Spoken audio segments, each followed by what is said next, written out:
We have a special one. It's the development stream, which I'm now going to be doing every Friday, where I will live stream Path of Magic development. Basically, I'm going to show you the stuff that you do when you're scripting a server using Expand World prefabs. To begin, let's look at everything that we need to set up so that we're ready. I personally find it much easier to begin if I have Valheim logged in. This is mostly because I can spawn stuff to test it, and that just makes development faster. For example, let's say I want to look for a visual effect. I can go spawn, VFX, and then let's say I want to look at a specific one and see what it looks like. We're going to go with lightning, staff, fire. Boom. Look at that. That's what it is, right? And sometimes that can be easier. Seeing it visually, it gets your mind going. You get started. It gets the ball rolling. So it's really important to have Valheim open. I'd say it's one of the most important parts, to be honest. Next, we're going to also put on some music here. You'll probably hear a little bit of this in the background, but I was testing it earlier, so hopefully it's not too loud. And I also switched over to the desktop node. So now you should be able to see me in game, but then if I tab, you can see my screen, right? So you see all my tabs. And what we're mostly going to be doing is looking at stuff in game, but then also going here, right? And then writing scripts. So we're going to be like prefab, magic, whatever. We're going to make some stuff. Okay? And that's what we're going to be doing. And if you have any questions about this process at any point, feel free to ask in the chat. This is literally just a chill developing live stream. I'm not like fighting in the game or doing any combat. Okay? So to get started, I need to go into Discord. Because when I play, as you've noticed, I add things to this section called the implementation list.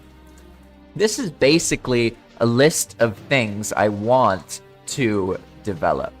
So right off the bat, I'm going to look for something simple that I can do to get some momentum going. Because I often have a lot of tasks, like way more than I could finish. There's always more to develop and make and new ideas to try, right? So what I'm going to look for here is this one right here. Add Diverger trade 2 eggs for 1 chicken meat. Because basically, I want to have more peaceful chicken opportunities. I don't want to have to kill the chickens or have something kill the chickens to get some chicken breast. I'd like the eggs to be tradable for chicken breast, or honestly, maybe even the chickens to just lay chicken breast sometimes. That'd be funny. But for now, we're going to make it tradable. And what do I mean by that? Well, first off, I need to get out of the players area and go to the fancy-pantsy island, basically. Sorry about this font thing. Don't worry too much about it. Basically, you have special places on your server, and you want to have a place that you can go that's just for testing. Make sense? That way I can spawn stuff and do random crap, and I don't have to worry about, like, screwing over some player's experience because they find some crazy thing, right? I'm waiting for the day that players like come across this island and then they're like, what the fuck is this place? Like, can you tell I was testing trade shelves here? So now what we want to do is add a Diverger trade. But let me just do some clear up here. So we're gonna remove drops. And then what I want to do is actually add a Diverger, right? So I could just spawn them in, but it's more fun to do it in the actual trigger ways that players would do it when you actually play on Path of Magic, right? So Diverger pretty much always need to be contained. The player builds 999 coins and then says trader. And then they get a special kind of Diverger. In this case, I got a Diverger blacksmith because of the proximity to this forge right here. But you'll get different Diverger. And it doesn't really matter because all of the Diverger can buy and sell things. So what we want to do is add a trade to an existing system. And let me just show you a bit how this works. Like, for example, let's say I get bone fragments. I have some kind of typo in the diverger, so every time he spawns, a bunch of nonsense happens. Hey, calm down. Calm down.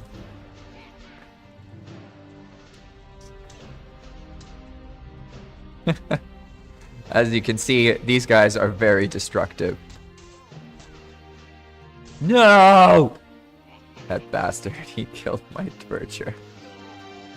Oh, how tragic. It's okay. It's okay. We'll get a new one. We'll get a new one. The power of dep commands. Alright, so as you can see, we have diverger, right? And we have an existing system where the diverger can trade things. So here I can take some bone fragments and toss them at the diverger. And the diverger is going to be like, hey, yo, if you give me 50 of those bone fragments, I'll give you 100 coins. And I'm like, all right, I have 48. There's 50, right? So I toss it, and then boom, look at that, coins. So basically, we want to use that same system, except instead of giving us coins, it's going to give us chicken breast meat in exchange for eggs, right? So basically,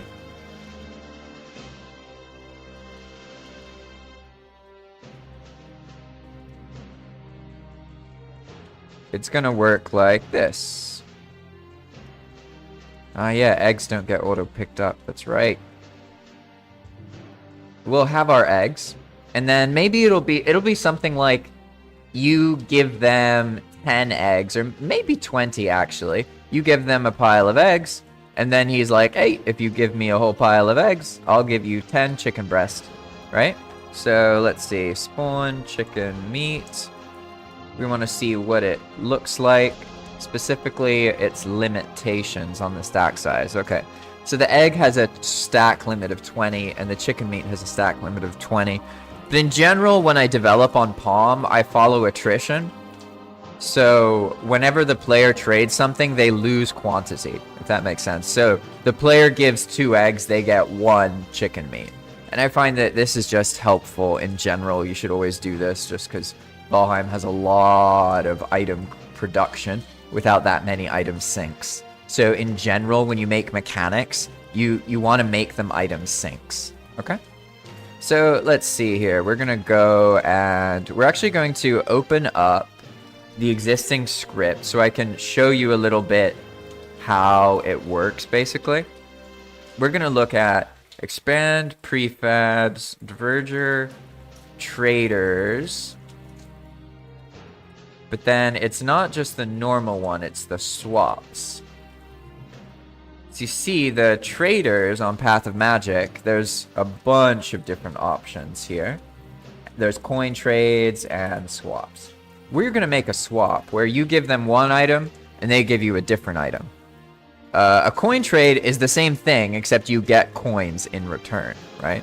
So here, sorry about this nonsense, I see I need to take this and then put it in a more friendly format for you. There you go. Now, you won't have to understand all of this. Don't worry too much about it. But basically, this is the swap system for the diverger. It may look like a long script, but it's actually just the same thing for each item. Make sense? So this is one entry. It's actually for soft tissue to seeker meat, or vice versa. This is another entry. This is another entry. Here is another entry, right? So all that we need to do is copy any one entry and then scroll to the bottom. And we're going to add this new one, except we're just going to add a little thing here so I know where I am. We're going to label that chicken egg. I usually put in these markers here to distinguish, okay, this is the end of one entry and the beginning of another. That way I can just look for that kind of arrow kind of thing going on there. Make sense? So what I want to do now is make it so that the chicken egg gets traded for chicken meat. Make sense? And this is where being in the game comes in, because you could look stuff up, but really what you want to do is make sure that you have the prefab names correct, right? So they are chicken egg and chicken meat. These ones are really easy to remember. They're actually pretty logical. So the first thing we want to do is figure out, okay, what are we doing? We're trading 2 eggs for 1 chicken meat, but not 2 to 1. The ratio is 2 to 1, but what we're actually going to do is make it 20 eggs for 10 chicken meat. Make sense? So the ratio is the same, but they still need to acquire a full stack, okay? And full stacking is actually something I really, really encourage you to do. There's a lot of little things that I've learned about development from working on Path of Magic and managing the players when they handle new features. And one of the things that I've noticed is that in general, if you get players used to full stacks of something having some kind of value, it's a really good thing because it makes this experience in the game where you sort of want to get a full stack of something. And that makes it feel more meaningful to do. I know that seems very simple, but I've found that in this case, for example, I could just make it 2 eggs gives you 1 chicken meat. But then the player can just do the trade whenever they want, and they have to do it a bunch, right? I've found that it's better to make the player get a bigger stack of something, because anytime the player has to build up and anticipate a little bit, it is generally good practice, okay? So we're going to make the trigger be a stack of 20 eggs. That's going to be the actual thing going on here, right? So in this case, it was trading resin for tar, but we want to change that. So instead of resin, we're going to make it chicken egg, okay? And now, actually, what am I doing? I'm being very silly. I'm developing like a crazy person. You see, you should never do things one by one like that. I mean, maybe if you want to in the beginning, but it's a huge waste of time. Instead, we're going to take this one entry and we're going to make a new area here and then paste it. This is going to allow us to find all instances of resin at once and change them to chicken egg. Okay? And now we're going to find all instances of tar and change them to chicken meat.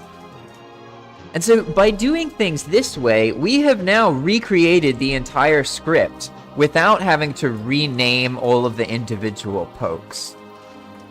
That might not make a whole lot of sense to you, but trust me, later on, it's going to be meaningful. So we've replaced the prefabs, but we still have to deal with a couple numbers. Because as you can see here, this says stack 50 of chicken eggs, but it's actually going to be stack 20, right? So we can scroll down some more. I don't need to edit those. I do need to edit this here. And instead of 15 chicken meat, it's going to be 10 chicken meat. But this is just the shout, right? So it's not the actual command, and that's something you have to keep in mind, and why it's generally better to do control find all to make sure that you're renaming every occurrence of that variable. But you can't always do that. So in this situation, we just made sure that the label or the shout for the player is right. We made sure that the chicken meat part is right, but we still need to make sure that the response when it spawns the 20 things is correct. And that is actually up here, right where it says stack 15. We're going to change this to stack 20. Here's another message, right? So it needs to be corrected. Trades 10 to 20, okay?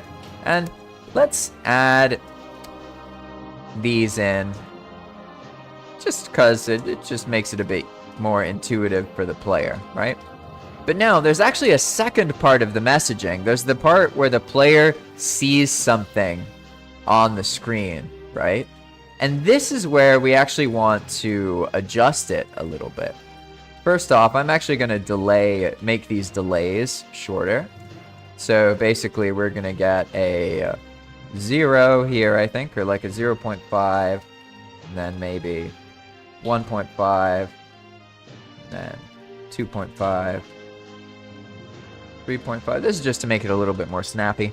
And then we need to correct here. We need, if you give the diverger 20 chicken egg, you will receive 10 chicken meat. Okay, so at this point, we have corrected the RPC that makes the message show up in the middle of the player's screen. We've corrected the shout for the offer. We've corrected the shout for the actual trade. And we've corrected the data prefab names and also their quantities. So at this point, we can copy the whole thing and then go here. And then we're just going to redo it like this. Now take the whole file, paste it into trader swaps, save, and then also save inside of the FTP manager to update the file on the server. You don't have to do this if you're in single player, but after you do that, you refresh the file, and then you're going to get a little disconnection icon for a bit, as you can see here. In this case, I'm probably going to get kicked off the server because I updated a 27 kilobit file. It could go either way, to be honest. I might remain or I might get kicked off. If you get kicked off, don't worry. You haven't like wrecked your server. You just updated a script that contained more data than the server could handle, and it kicked off the players, and then it updates everything. So, like, I'll be able to just rejoin the server. You don't have to worry. It's not like the server actually restarted. I will say, though, sometimes if you leave or you get kicked, and then you try and rejoin immediately, it won't work, if that makes sense. So if that's happening, like right now, oftentimes what you need to do is actually just quit Valheim and then relaunch it. And then either the time that takes, or perhaps possibly the fact that you re-log in will clear it, and then you'll be able to go back into the server. But you could also just like go do something else for like 2 minutes, and then when you come back, it'll probably be fine. And this is why generally you want to make sure that you compartmentalize the files as much as possible. So in this case, actually, the file's not super big, to be honest.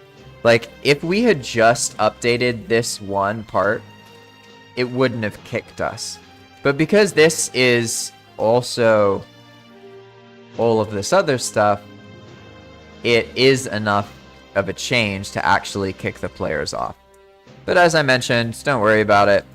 The server itself didn't actually restart. It just disconnected all the players and updated the script.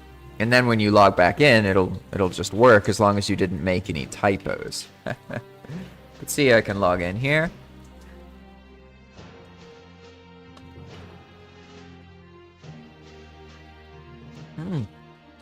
Wow, a rare occasion where I remember to sip my tea while it's still hot.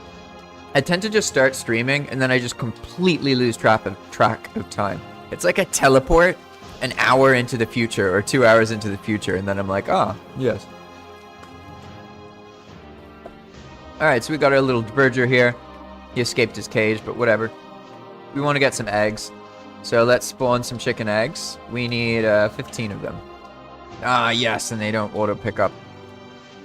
Those little devils. Alright, now I have a stack of 20 eggs. So first let's see, does the fallback work? If you give the verger 20 chicken egg, you will receive 10 chicken meat. Oh, I forgot to put the spaces there, but I guess that's okay. So, alright, 20 chicken egg. Oh, look at that. Oh, wait a second, I got 20 chicken meat. Ah, I see.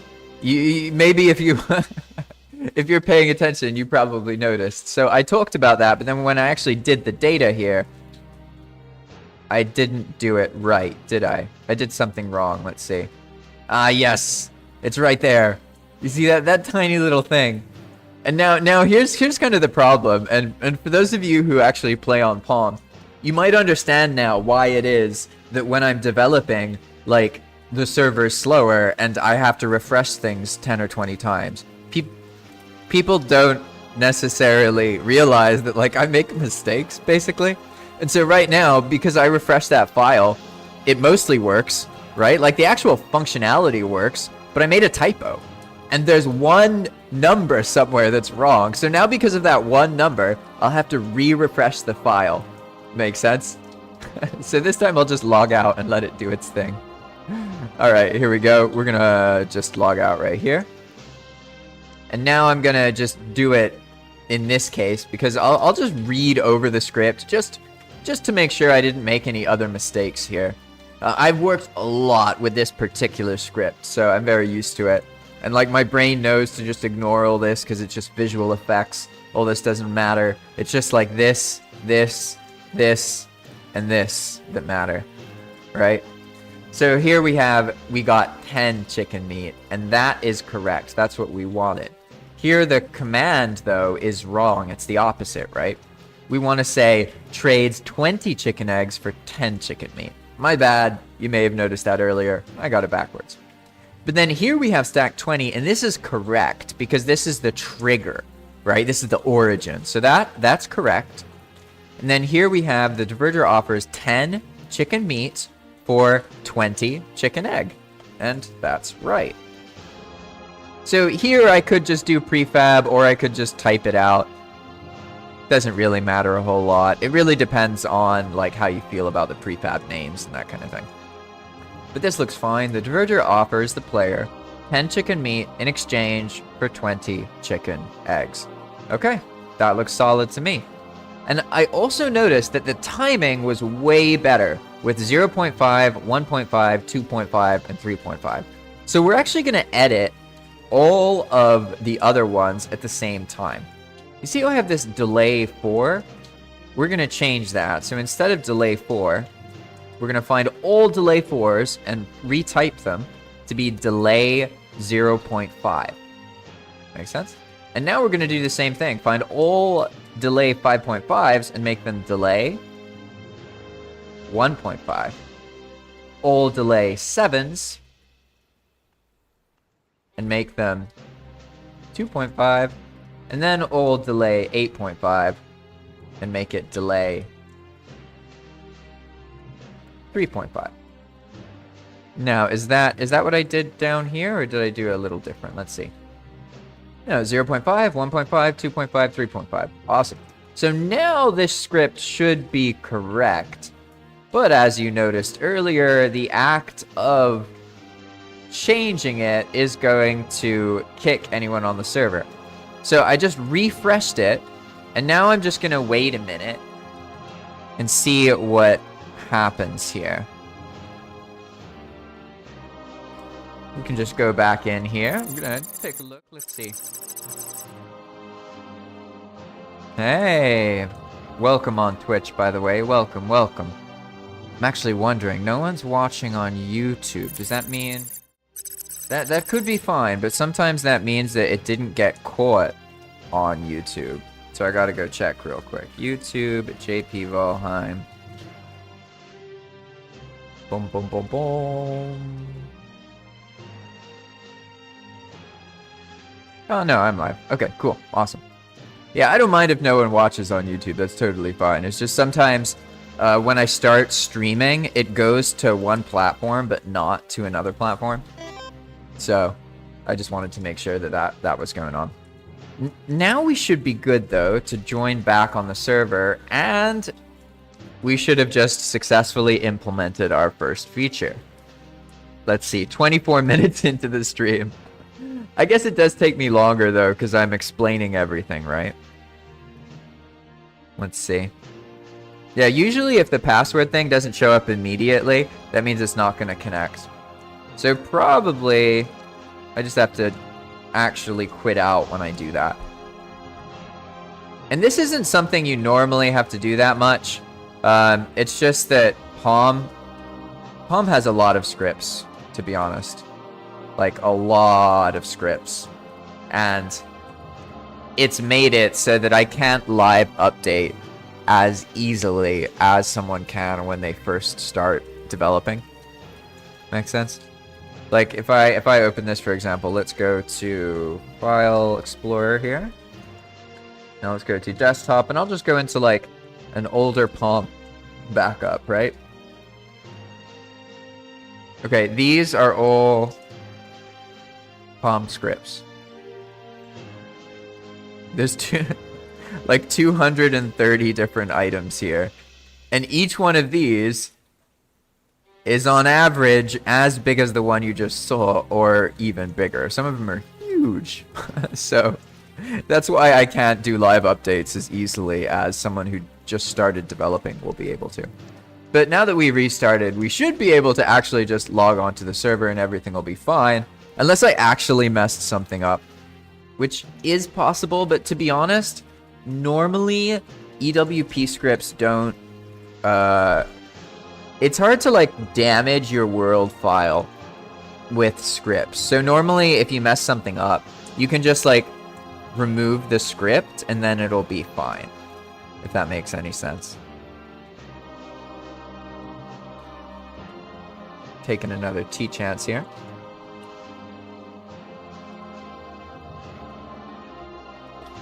Alright, now it's time to test it, make sure it actually works properly. Spawn chicken egg 20. Look at that. Plenty of chicken eggs here.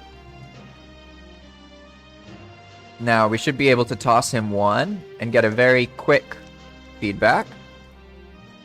There we go. More intuitive that way.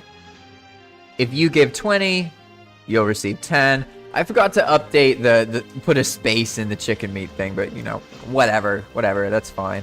And so then we give 20, and what do we get? We get 10. Nice. There was already a stack of 2, so that's why it says 12. And that's good, because before it gave us a full stack, which was wrong. So now it's working. We can now trade 2 chicken eggs for 1 chicken meat, right? And now's another game development point that I'll bring up, because it's actually, I would say, more important. You want to give people the materials to make stuff more often than you give them the stuff itself. So like if you can give somebody something that's already cooked or something they need to cook, it's generally better to give them something they need to cook. In general, rewards function better when they are things that are used for something else. This is just my opinion. You can agree or disagree. I'm just going to share this is the mentality I have whenever I'm developing. So now that we've developed that feature, that was only step 1, right? Because we actually made the feature, but now we need to document it. And this is something like, dang, I see why some people don't do this so much, because it can take forever, to be honest. So here we have our trade crossed off, and now we want to add Diverger. Now have a trade, a new trade, a new swap. 2 chicken egg, 20 chicken eggs for 10 chicken meat. Boom. Okay. And so now I've marked that, okay, I added that, and then boom. And this is really useful, because it gives players a way to actually like see what's happening. And then like, I know that it doesn't seem intuitive, but your Discord presence is part of your Valheim server. They're both part of the player experience. So don't let your understanding end at the world file, because the Discord plays arguably an almost more important role, because it gives people a place to chat when they're not playing. And the more people talk to each other about your server when they're not playing, the more beneficial it is. So that's really, really healthy. That's why I'm saying you need to keep this in mind. If you want your server to be alive, players need to be able to interact with each other on Discord when they're not playing.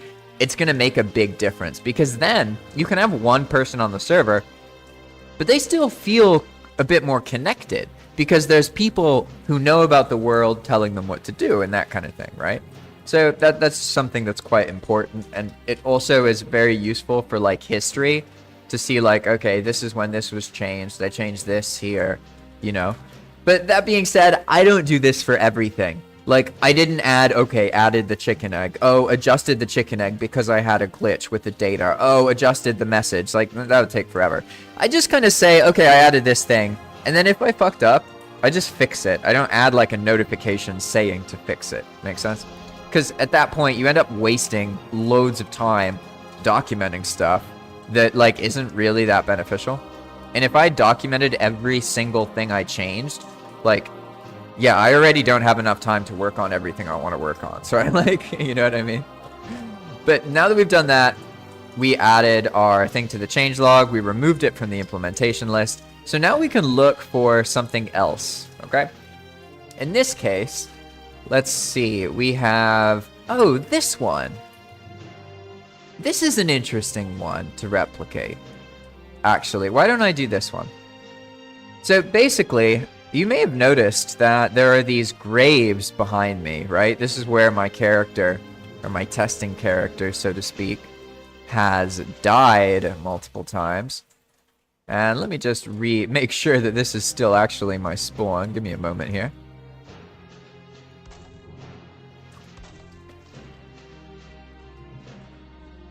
Alright, there we go. Now, can I set it? Yeah, everything's good. Awesome. So, basically, this is what happens. We die, right? And then when we die... Oh no, I have to turn off ghost, I guess? Ghost? Die. There we go. When the character dies, a grave is created in addition to the normal tombstone that happens in typical Valheim. So I'll show you exactly what happens, because this is important to understand in order to know why I have to fix this problem. Okay? So here we're going to go a little bit. There we go. Basically, the player dies, right? And then that creates this tomb, so to speak, here. In addition to that, you have your normal tombstone, but the player will typically recover that, leaving, well, traditionally nothing. But in Path of Magic, you leave this marker that you died here on this year and this day, right? So Overeager Jarl died here on day 124 of year 44. This here isn't the full situation, because how are those icons showing up? How is it showing up the name? Well, it's because of these signs. If you can see, there's actually multiple signs that are spawned when the player dies, and they're meant to be spawned underground, right? And as you can see there, it works all right. You don't see them. The problem though is sailing. When the player dies in the ocean, oh, it's a bad time. That blacksmith is screwed. But when a player dies in the ocean, it makes these signs, which then can cause problems because other ships can crash into the sign. And the sign is invincible unless a player destroys it. So pretty much it's like a little problem. And what I have to do, oh, I forgot I'm not in ghost mode anymore. That's funny. What I have to do is change the offsets. So the sign goes further down. But then that also has consequences, right? Because then can the player remove their own gravestone? Well, not so easily, can they? Because like for now, let's say I want to get rid of this because, you know, I died a bunch and it's in my living room or something and I don't like the aesthetics of it. Well, currently, I have to find the signs myself, right? And then do this. And that's problematic. Because if I get rid of this situation, right? If I make it so that the boats don't crash into the signs because they're really far down, then how will players remove the signs if they can't dig down to them? You see what I'm saying? So it looks like we have to come up with a different solution. We have to limit it to the situation where it causes the problem. So instead of just adjusting all of them, we're only going to adjust the occurrence when it happens in the ocean. And I suppose... I mean, are these things even that visible when they happen in the ocean? Honestly, I don't know. Let's find out. We are going to put a little ship here. Let's spawn a Viking ship. Spawn Viking ship. Boom, there we go. He goes down there. I'm here. I'm not a ghost anymore. Good, good, good. Now let's just kick the bucket then, right? Boom. Because I could... There we go. We're having some weirdness already, right? Because I died. Now there's solid objects getting spawned near the boat. So to be honest, I have a feeling it might be better for me to just disable the signs when they're created in the ocean biome. But I don't know. Let's give it a shot and let's see what happens. Because can we even realistically see those signs from the ocean, right? Like, of course we can see the Overeager Jarl part, right? But what about the signs? I mean, can you see the skull and crossbones? It's pretty much irrelevant, isn't it? But, I mean, it should be there. Whoa, it got deleted? Oh, I guess they're not invincible. But how did Pan crash into some signs that... Wait, also, where's the Growston from the... Oh, I'm looking at the wrong boat. Is that right? No? No, because that one had my grave. Now I'm genuinely confused, because if the tombstone broke, it should have dropped its Growston. But I don't see any Growston here. And also, the signs aren't there.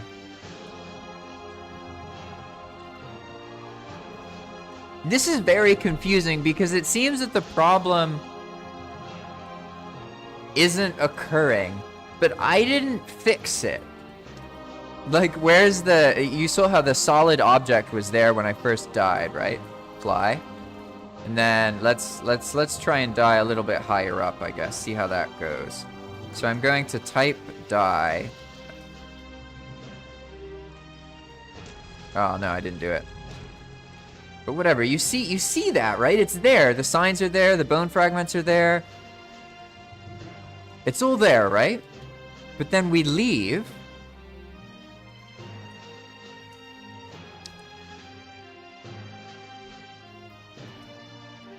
Now let's try and go back there really quickly.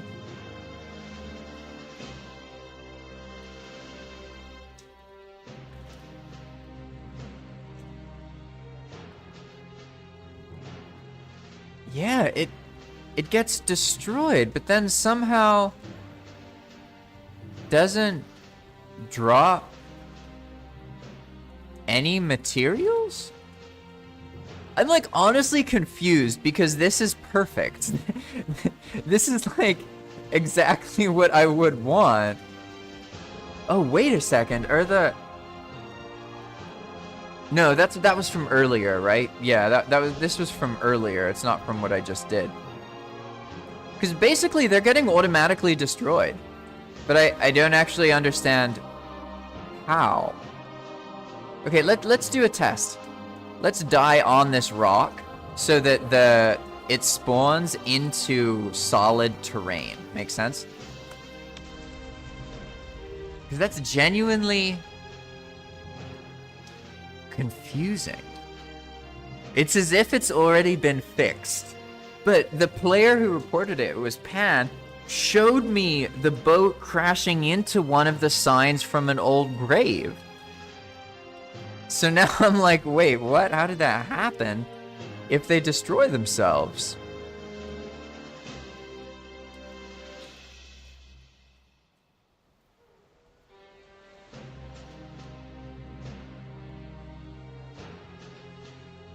You know what? Did I already... To be honest, I might have already fixed this. Let's see. POS. Go to... I'm going to go to the same spot I'm in, but underneath this rock. I want to see if it clipped into the rock a little bit. So we're going to go with, I don't know, like 28. There we go. Yeah, so nothing got created. But we see it get... That's so weird, right? Because you saw it get created earlier. You saw that, right? I'm not tripping it. It does create the gravestone, I swear. Let's see. What if I do it right here? Fly, die. Boom. Yeah, there we go. There's a gravestone, right? And we have everything. It's there, very much there. That's so confusing. I guess I should actually look at the script. It's completely possible that I actually already fixed it and I just forgot. That does happen. As you can tell, there's a lot going on here. So let's see. We're going to find the actual death script that creates that kind of tombstone. Death overhaul, I think it's called. Let's see.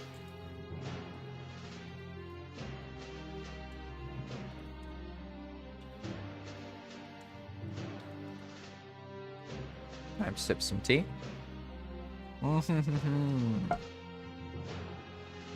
Here we go. Alright, now let's look at this. Okay, so what's going on here? What's going on?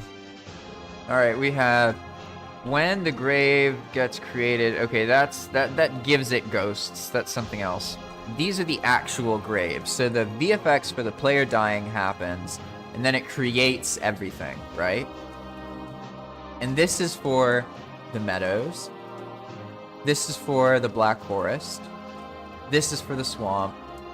That's for the mountains. That's for the plains. That's for the mistlands. That's for the ashlands. And here, ocean. Okay, biomes, ocean. It's here. But I didn't do anything to it.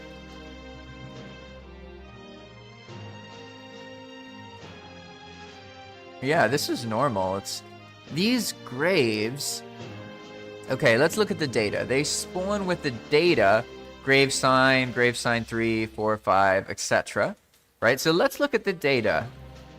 Maybe all that's happening is the signs are not invincible. So therefore, they're getting destroyed because there's no terrain giving them any support. Right? I mean, that makes sense to me. Like, logically, it makes sense. But let's see. I gotta find the data for them and look at it. So that's what I'm doing right now. I'm just opening the data files up. Grave sign 4, huh? Okay.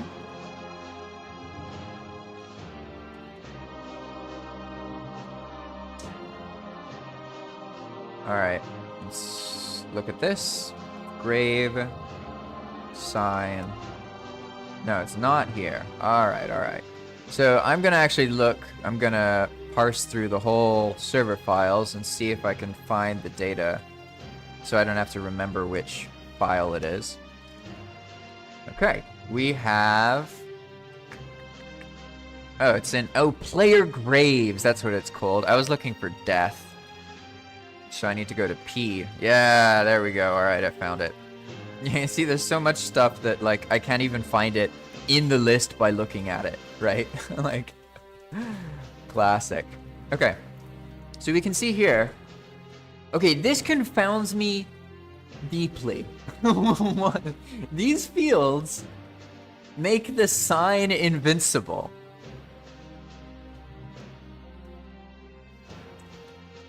I'm so confused.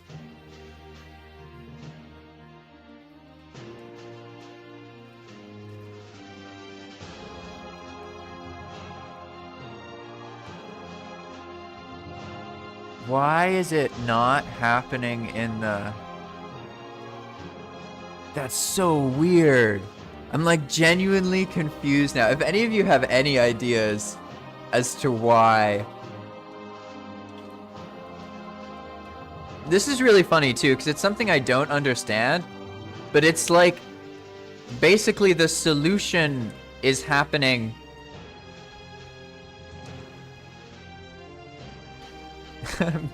Yeah, the solution is happening and I don't understand why, right?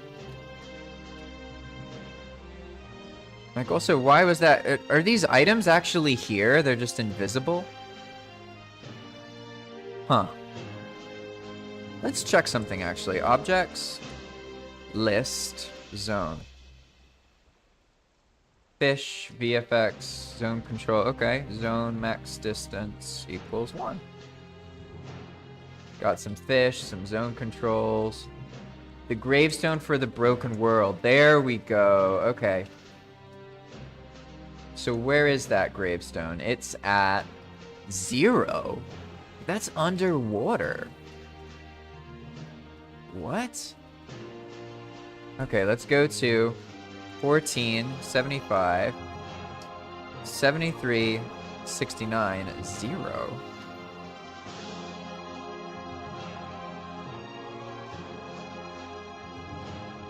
What about the signs? I'm just flabbergastedly confused in all honesty. So this got created, right? Like that makes sense.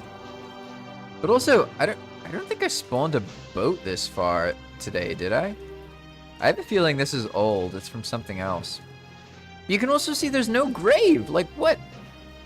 There's no marker. So like the problem that's supposed to happen isn't even occurring now. And I can't figure out why. So I guess maybe it could be... No, because Ghost was disabled. So I die, it creates the stone. Oh, I have a better idea. Okay, I know what to do. Here we go. We're going to take advantage of this weird rock right here. And we're going to make it so that when I die and I come back, I can actually see where I died, right? So let's set a little spawn spot here. Let's make some very basic primitive thing.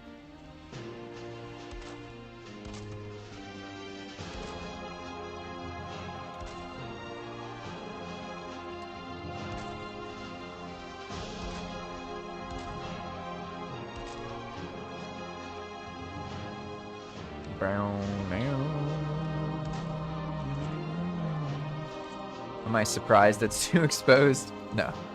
I don't know why I'm doing things this way, but hey, whatever. Alright, Mr. Bed. This is painful. I can feel your pain. I can feel it.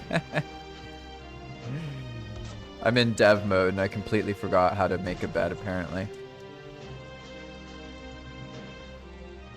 Alright, let's just do this more simple. I know how to do it simply.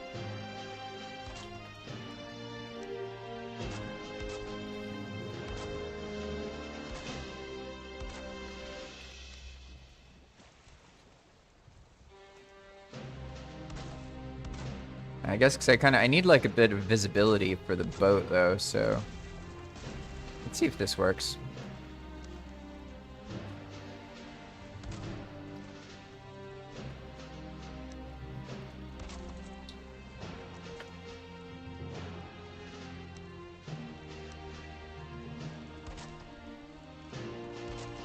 There we go, finally. Sorry about that. I know that was very painful to watch. Alright, so now I should just be able to die here. And we're gonna die on the boat. And then what happens? Okay, we see everything spawned there, right? We see the graves. We see the icons. Everything's there. But then when we reload, when we come back,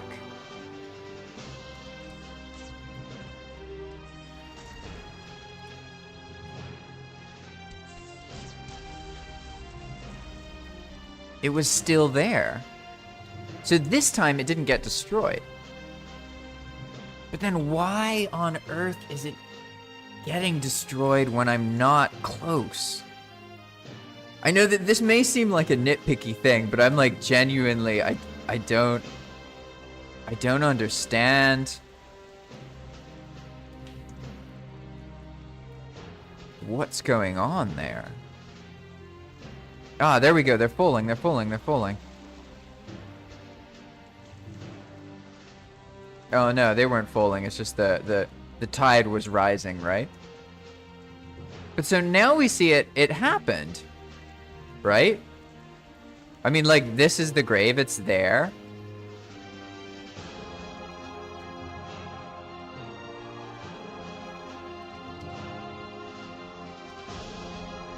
I'm so genuinely confused. And also that one's there. Why was that not happening before? Like, let's say I go over here, right? I'm just gonna spawn, I don't know, like a car. This is mostly so I know where to find it, right? And then we're gonna go out of fly, and then I'm gonna die. Oh no, then I'm gonna die. Okay, so it makes the thing, right?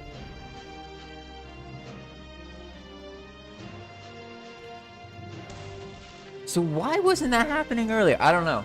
But now it's behaving how we expected it to from the very beginning.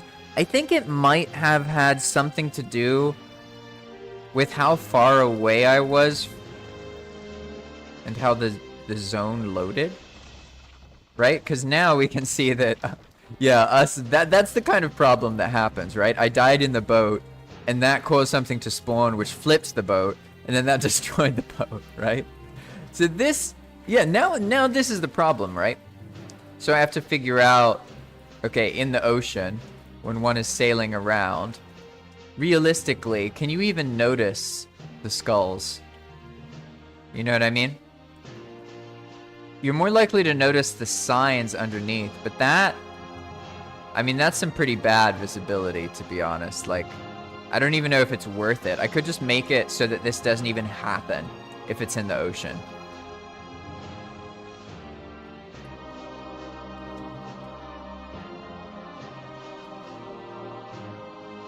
But I'm thinking now, because there's these other things that trigger off of players dying, but if they die in the ocean, I don't think it would be relevant. Because it'll be like, oh, you died, there was a goblin next to you. But if you die in the ocean, it's just gonna say like, ah, Ogre Jarl just died in the ocean. It might not say that anymore. So let's look at the script again. Okay, this is the data. I don't care about that. I don't care about that one either. What I care about is this one. So if I were to disable this, I mean, I guess realistically, all I need to do is get rid of this stuff, right? Because that way the player will still get the shout, ah, they died in the ocean, right? So I think probably that's the best way to handle it. So I'm just gonna get rid of this. Now I'm gonna copy all of this stuff, and we're looking for expand prefabs death overhaul. There we go. We're gonna save it. I'm gonna save it in the special fancy IDE thing here. And then, nice, now we're back. Okay, and this time, the file is small enough that probably it'll be alright. Let's see real quick. Did we adjust this? File transfer successful, death overhaul, nice. And there we go, there's our disconnection icon. So we'll see what happens, but probably it'll just disconnect for a little bit. And then it'll show up and it'll be fine.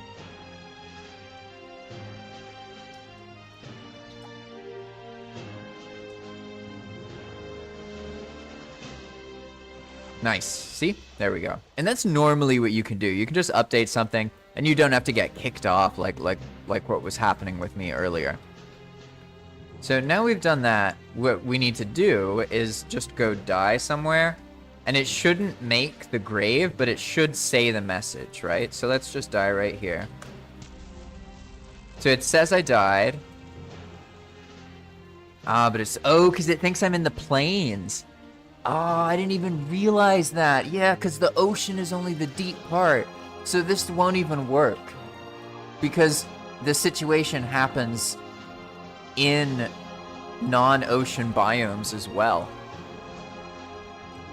Right? So yeah, it made the grave there, but if I go out... Let's see, where's probably... This is probably ocean right here. Like, if I die right here, for example...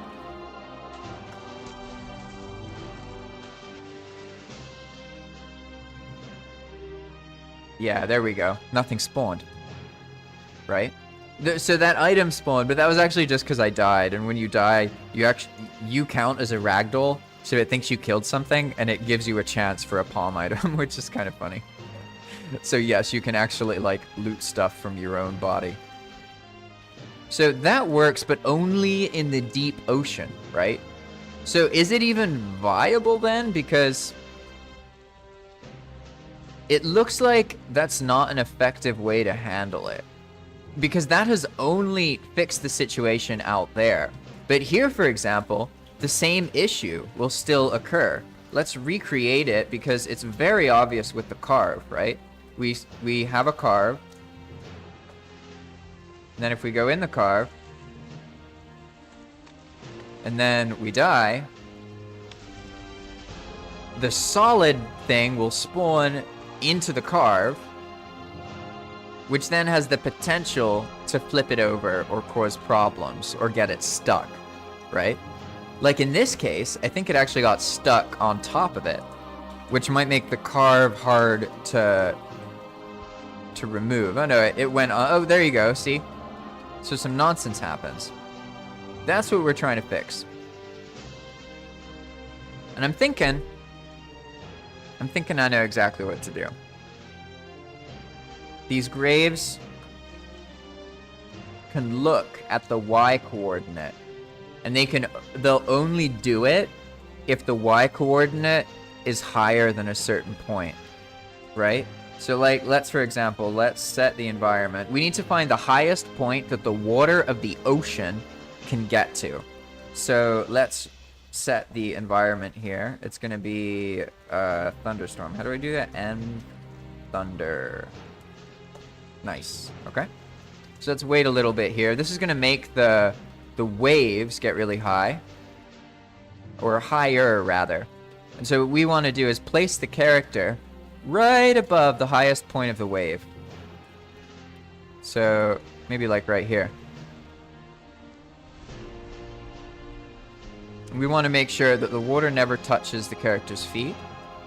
Then we know that the character's current position is a good ceiling. We're basically trying to find the ceiling of the water. Ooh, look how close it gets. Very close, right? But that looks solid. So basically, if the event occurs and it isn't at least this high, let's see, what is our POS? Our POS is -51 and then 32. Okay? That's actually quite good because so the water level is 30. So 32 doesn't really impact land very much. All right, I think this will work.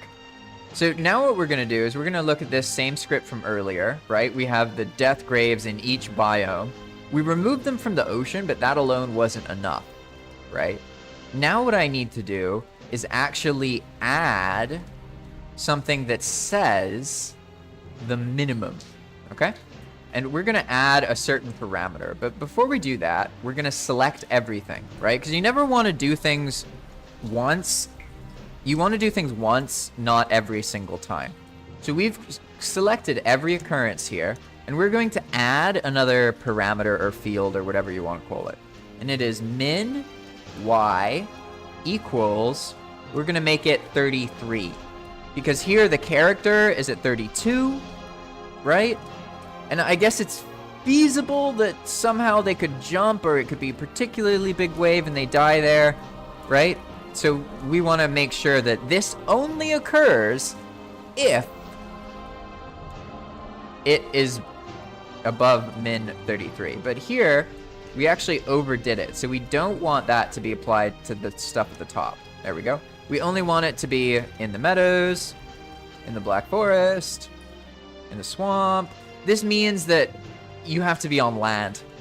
Pretty much this means you have to be on the land or very, very, very high up above the water.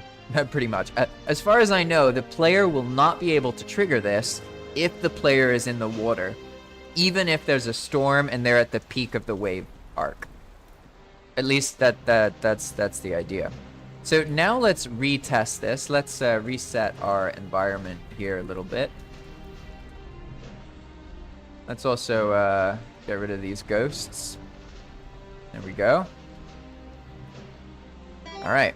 So now I should be able to die, and then it won't actually do anything. Okay? Let's actually take the test to a better spot now. Let's go, I guess it's all misty here. I did reset M. Okay, I see. That's why. I want to make it clear. This is the thing I really wish we could do in normal Valheim. Have these clear weather events. That would be so cool. Alright, here's my little testing shack. The heck was that?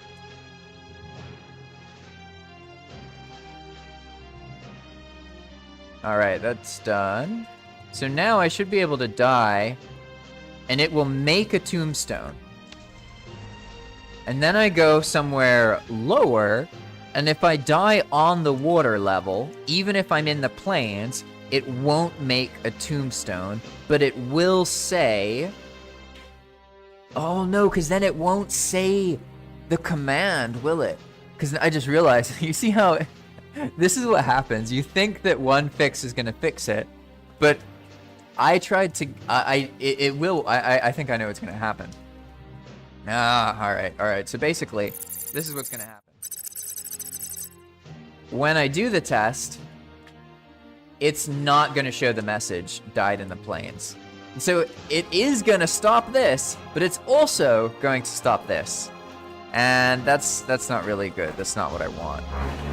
So instead, let's go here and let's just verify that that is true. Basically, if I die in the water here, nothing's going to happen.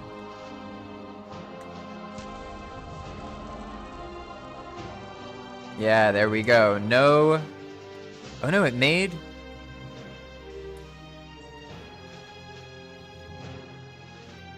I'm confused now.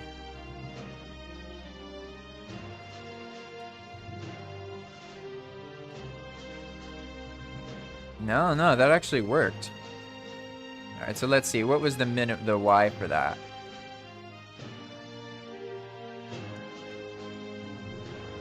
Is the death... Does the... Oh, maybe the VFX occurs a little bit above the player. Let's see. Yeah, because this is 28, right? Oh, I'm an idiot. I haven't saved the script. Huh. Of course.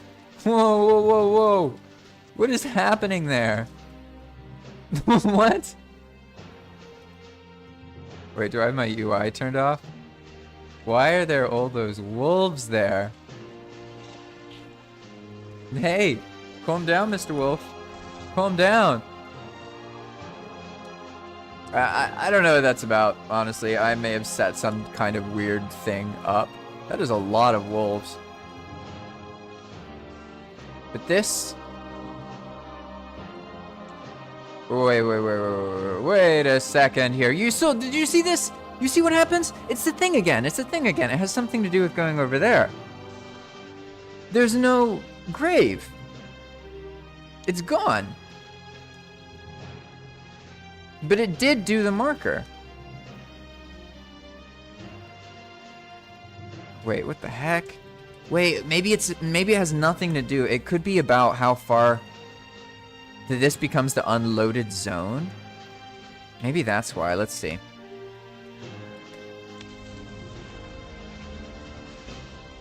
Okay, we see the gravestone. We see the icon. It's definitely there. It definitely spawned.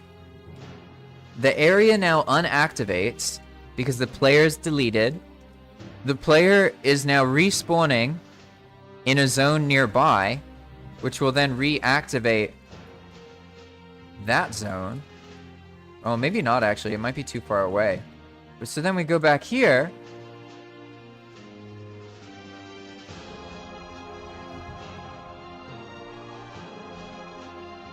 What the hell? That's so weird.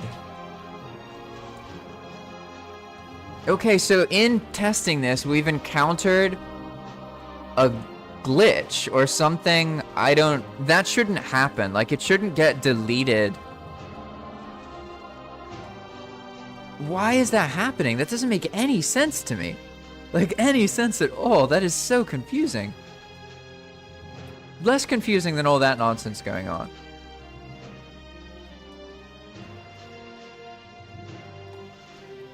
It gets made, and then it's almost as if the zone, because it's far away from the zone the player spawns in, something goes wrong. But that's so weird. Let's see. Okay, let's see if that also plays out. I'll go somewhere else. We're gonna die right next to this rock. Right? Which is pretty easy to find. We're gonna die here. Never found so many spots to die on purpose. Okay, it definitely spawned, right? You see it. I'm not crazy. You see that gravestone. It's right there. You see it.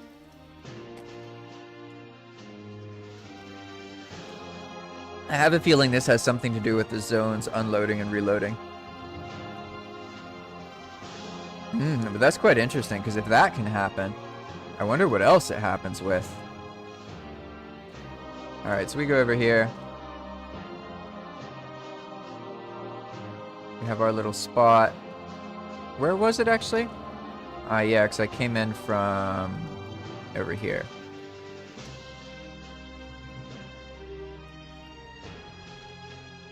What?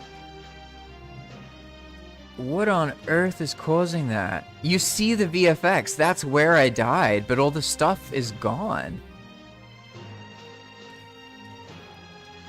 Is it because I wonder, is it... Okay, I'm going to do one more test to try and figure this out. I'm going to go to the center of the world, which is really far away. Like, super, super far away. And then I'm going to die here. Okay, you see the stuff there. It's created. You're witnessing it.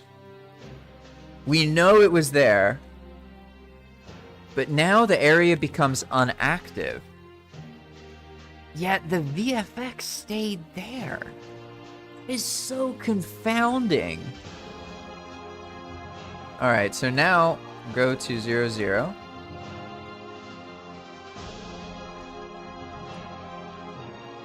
Yeah, and this is why I wanted to do some live development stuff, because like this is what happens when you actually try and develop. You discover things. Like, what is happening to these prefabs? How are the VFX particles getting spawned, but not... That doesn't make any sense to me. Like, that's so genuinely confusing. I'm gonna take my anger out on this Grey Dwarf. You wanna go? Yeah, you slap me, I punch you. Huh. Alright. Okay, I have one other idea. Maybe it has something to do with my client. Gonna log out, wait a second, and log back in. Do any of you have any idea what's going on here? I've actually never seen that before, but it appears that if an object is created and then the client leaves the zone very quickly afterwards, that the object gets deleted?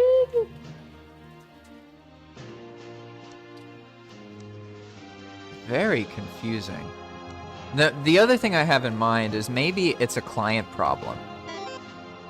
You know what I mean? Hey, Balron, what's up? Oh, that's awesome. I saw your question earlier, by the way, but it was right as I started working on something. And I have no experience using expand rivers or any of the expand world stuff outside of the vanilla ones. Because those ones, they require the player to have them on the server, so I don't use them. What do you think's happening? Yeah, so even logging out and logging in, those prefabs are still not there. So basically, like, watch this. I can make it work pretty simply, right? Because if I just die near where I respawn, it'll work. So we're going to reset our spawn. And now we're going to die, right? Just die. Oh, ghost, die. So now, okay, we see the stuff show up. It spawns, right? Boom. We see the prefabs. They're there. We definitely have a tombstone, the Overeager Jarl marker, the other grave, and then we look over, and they're still there. Right? That's how it's supposed to be.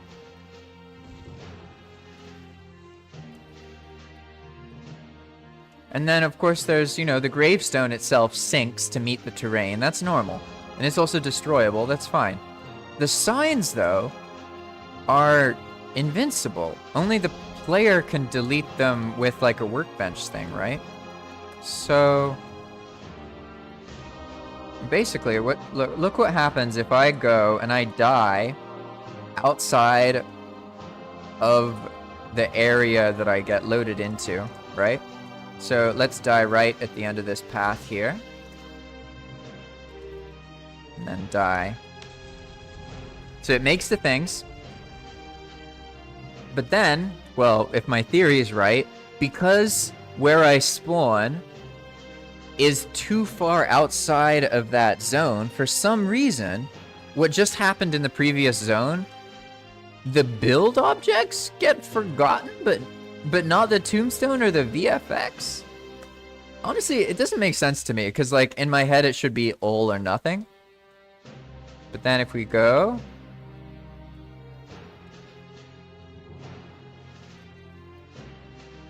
You see this?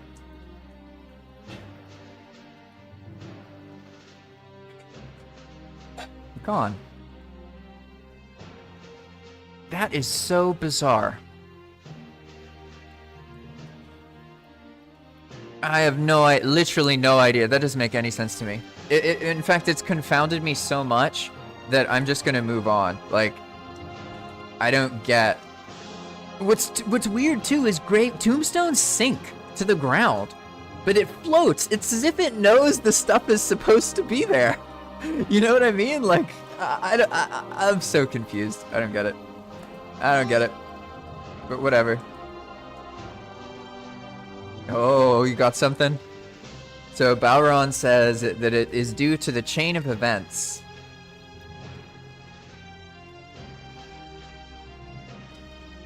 Is it because the zone gets deactivated before those things can... Because, like, I see them show up on the screen, and that's the thing that confused me. Because I thought maybe what was happening is that the player leaves the area, and then there's the delay, right?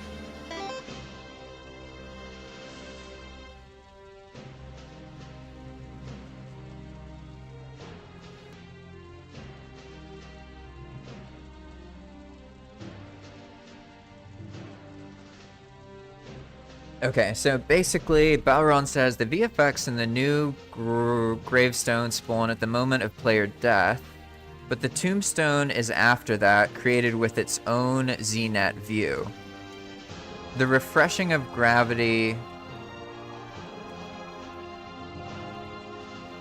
yeah, okay, so that's for why the tombstone floats. It's because it was created when the items were still there and it hasn't refreshed yet. Okay, that makes sense. That makes sense.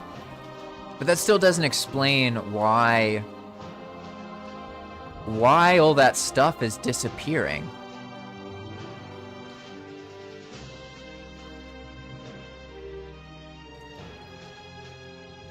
Very interesting. So basically, here's what happens, Bao. The server sees the prefab the player, the VFX player death prefab that is spawned when the player dies. And in this case, I'm looking at the swamp entry, but there's one for each biome, so you can ignore that. And then when that happens, above this, basically to try and block it from happening on the ocean, it spawns all of this stuff. Make sense? And this is all getting forgotten. But what's interesting is this is a brand new. Like, this is an old feature, and I know with certainty that, like, I've died far away from my tombstone, gone back there, and it has the date and stuff. Because, like, it's weird on PoM to go back and you just see a tombstone. Because you're very used to seeing all the other things. And even other stuff happens, like ghosts spawn where you die. There's, like, a whole bunch of stuff that goes down. So that's what I'm saying. Like, this isn't a new thing. It's something that has worked for a long time. And then suddenly I found that if you die far away from your spawn, it doesn't save these things. Oh, I have an idea, though. Maybe it has to do with this. Okay, these are getting saved.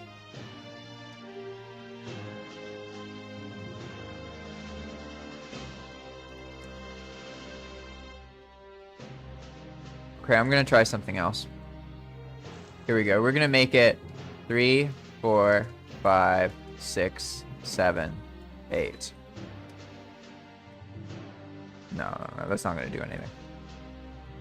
It might, though, if it's like this. 4, 4, 4, 4. Yeah, okay. So I'm gonna look for all of these. I guess I can just do it this way.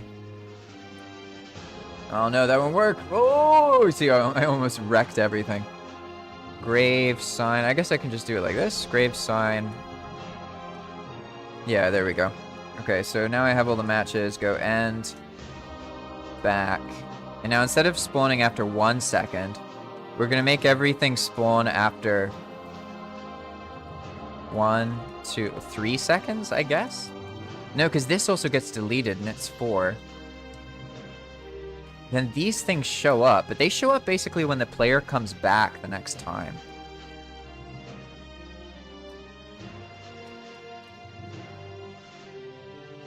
I don't know, just for kicks actually, let's see what happens if we set everything to 10. Maybe that'll do it.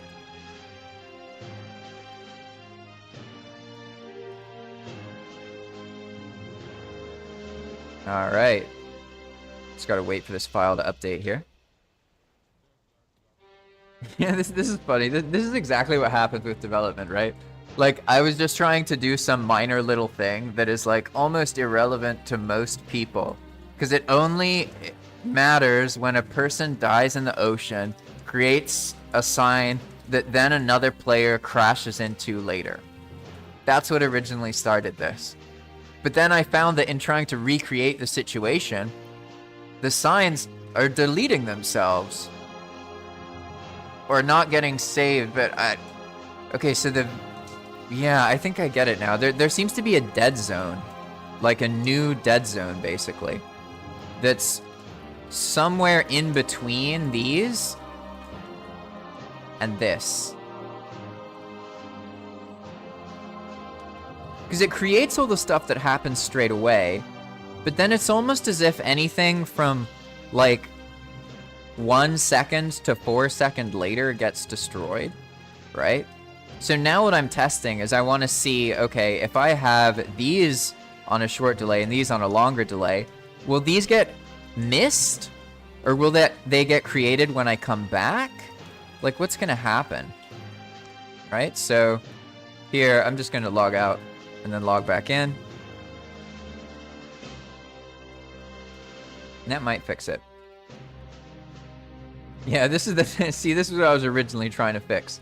Because a player sent me something that showed their boat crashing into another sign from someone dying, right? So then I'm like, okay, remove the death signs from the ocean. I did that, but then I realized, oh shit, there's water everywhere.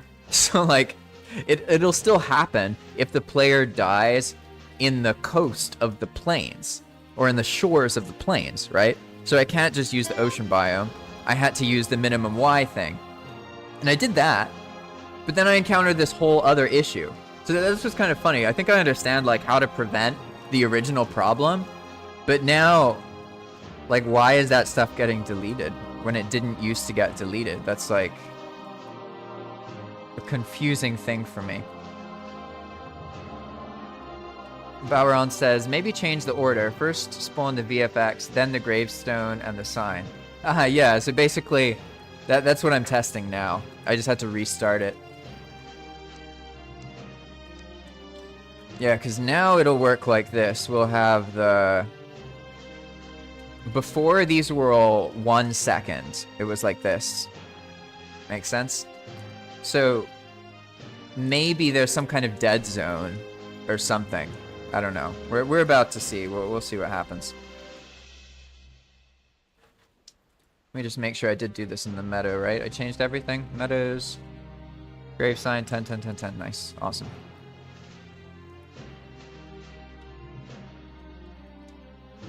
Yeah, because I'm realizing now that it could actually be that some of these VFX are getting deleted. Because I respawn them over and over again, right? So it might be that everything's getting forgotten. Right? And that's what we're about to find out. Okay, so we die. Our ghost die. Right? Okay, and it hasn't made the signs yet. And we died and got removed before it could make the signs. So now in theory, it has a queue. And as soon as that zone becomes active... Yeah, that's what I was thinking, Bao, but it used to work... That's what I'm saying, like, this used to work perfectly. As far as I know, it changed at some point. So now we get closer.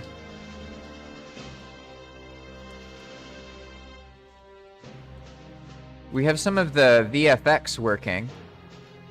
Oh no, it worked. Yeah. Yeah, the stuff is there. Huh.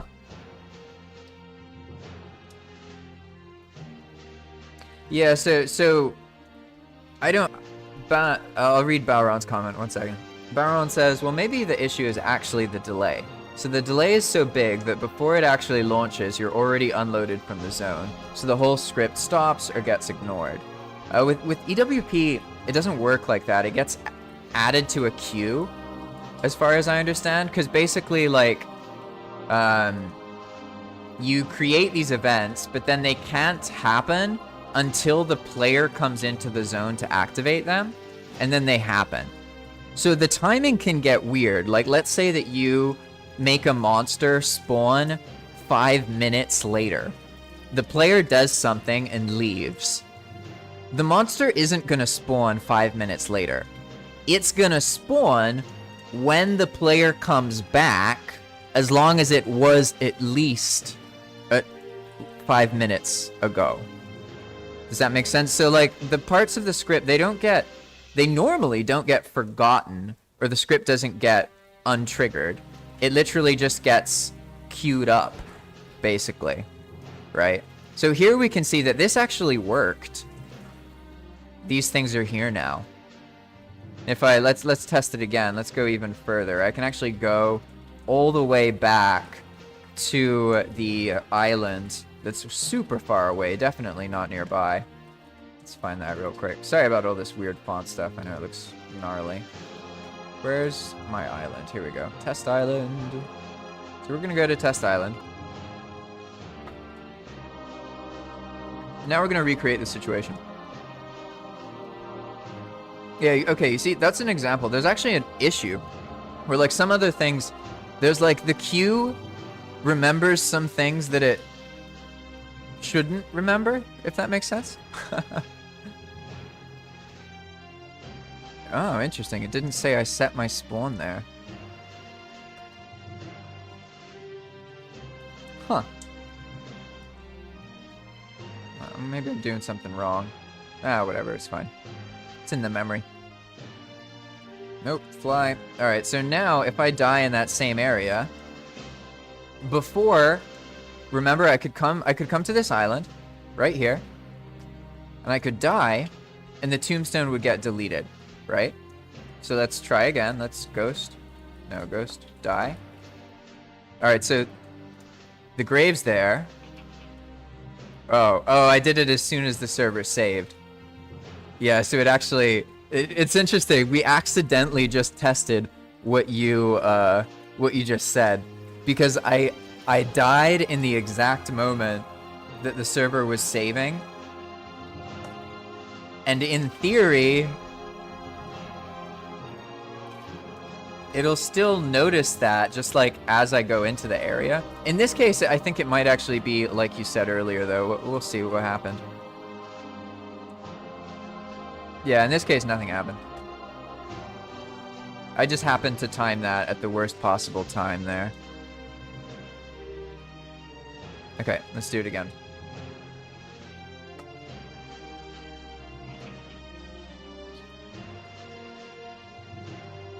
No, it's just not occurring. Oh, duh. Okay, of course. I know why it's not occurring. It's not occurring because I did this thing earlier to limit it in this situation when I was trying to fix the other problem, basically. So it's not occurring because of this minimum Y thing. So let's do this properly here.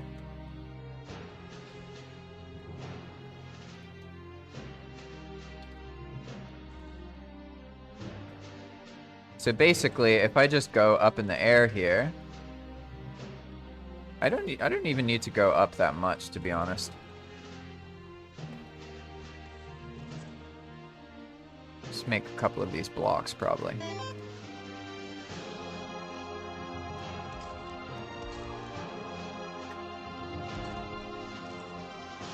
Yeah, so about what happens is that the queue gets added to the zone.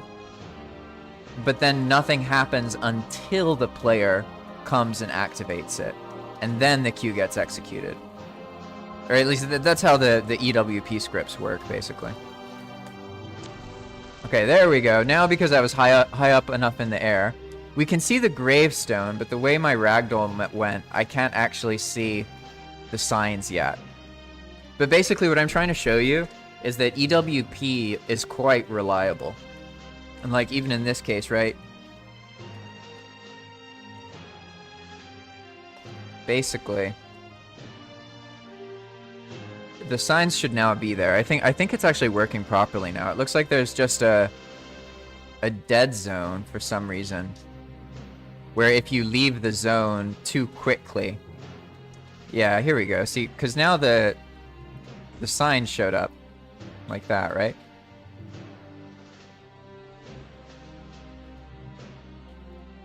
So I need to do it again though, because I need to make sure that I actually...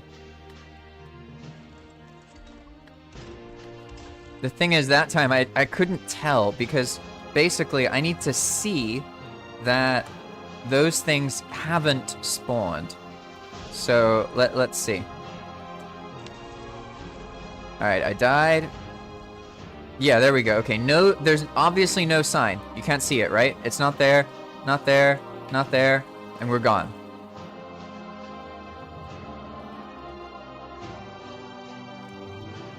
But now there's a queue, so to speak, to spawn the signs. So it looks like what's happened is we've found that there's a dead zone where if it happens too soon, but not too late, it won't get added to the queue or get saved. That seems to be what's going on. So now basically we saw that there was no sign, but we get closer. And then by the time we get close enough, it's already loaded and put in the sign. See? So now it's working as expected. Simply by changing this one part here, making these 10s before they were 1s. And this way, for whatever reason, they would spawn, and apparently at the perfect moment for them to not get added into the queue. But also, yeah, I don't know what was happening. But now all I know is now this is working. So now I can get back to the original problem that I was trying to fix, right? And the original problem is that these graves create those signs, and then players can crash into them in the water, right? So I fixed that, so to speak, by stopping the whole thing from happening if the player dies too close to the water level of 30. But then in doing that, I also stopped this from showing up, and I don't want that. So now basically what I have to do is I have to create 2 outcomes for every situation here. Okay? So here we have the death leaves graves in the meadows. I'm going to alter it a little bit. So it's death leaves graves in the meadows. And then this is the one for no or only message, basically, right? This will make sense to you in a second. So I'm going to take all of this stuff. This is just the meadows. Now we're going to copy paste it. And in this version, it'll only do the other stuff. So you'll still get all the VFX and the explosion and the message, but you won't get the signs. So we're making 2 outcomes. This one happens if the maximum Y is 32. Or I guess could I do 33? No, instead I have a better idea. We should just do it true false, basically. So in this outcome, it'll only happen if the minimum Y is 33 or above. Whereas here, it'll only happen if this doesn't happen. So to make that happen, we do full back true. And that's it. So now we've made 2 outcomes. When the player dies, if they're below this level or above this level, it'll make the signs, no fear about causing boats to crash. If the player dies and they are below that level, it's going to run this script instead, which is not going to spawn the things for them to crash in, right? Now, before I extrapolate this out to the other biomes, let me just make sure that this makes sense here. The minimum Y for the signs to spawn. The fallback for no signs to spawn. Oh, I need to remove this weight.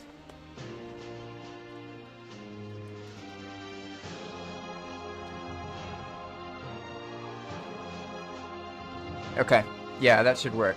So I should now be able to do this with all of these other ones as well.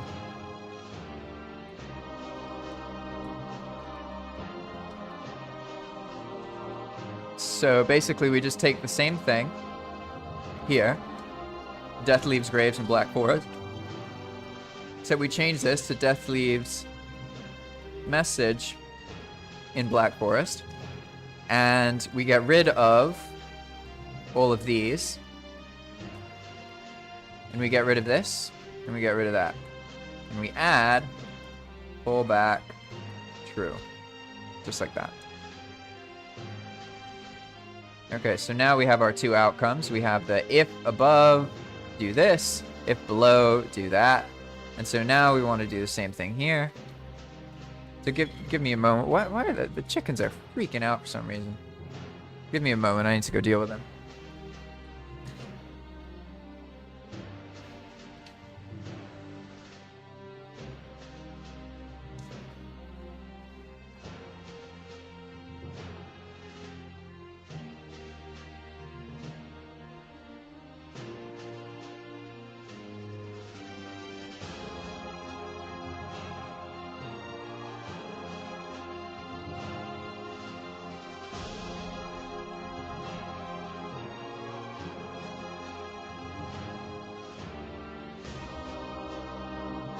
Alright, there we go. Crisis averted. Okay, where was I? Alright. Death leaves message and swamp. Now we get rid of this, get rid of all this stuff. Add pullback, true, boom, and get rid of the weight. Nice. Now we do the same thing. And this is what a lot of EWP scripting is, to be honest. It's mostly like trying stuff and then copy and pasting. When you actually do the scripts, they're not... I don't know. For me, I was able to learn this kind of stuff and get really into it, even in the beginning when I couldn't just blind... Like, now in blind scripting, I'm doing this without copy pasting and looking things up, right? But I wasn't able to do that in the beginning. But it was still really fun. Like, I absolutely loved it. So I've just gotten super into it. I find that it's like, if you understand Valheim really well, then it's pretty easy to get to wrap your head around how these scripts work, because they revolve around like Valheim prefabs, right? I have this vague feeling I forgot something in the previous one.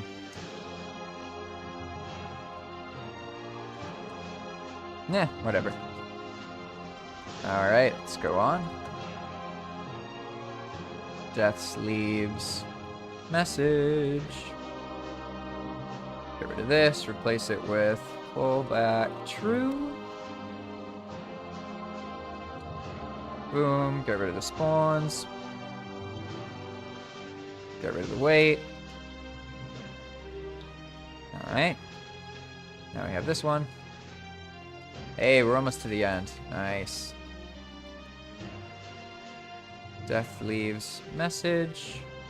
Get rid of all this. Do pullback through. And get rid of the weight.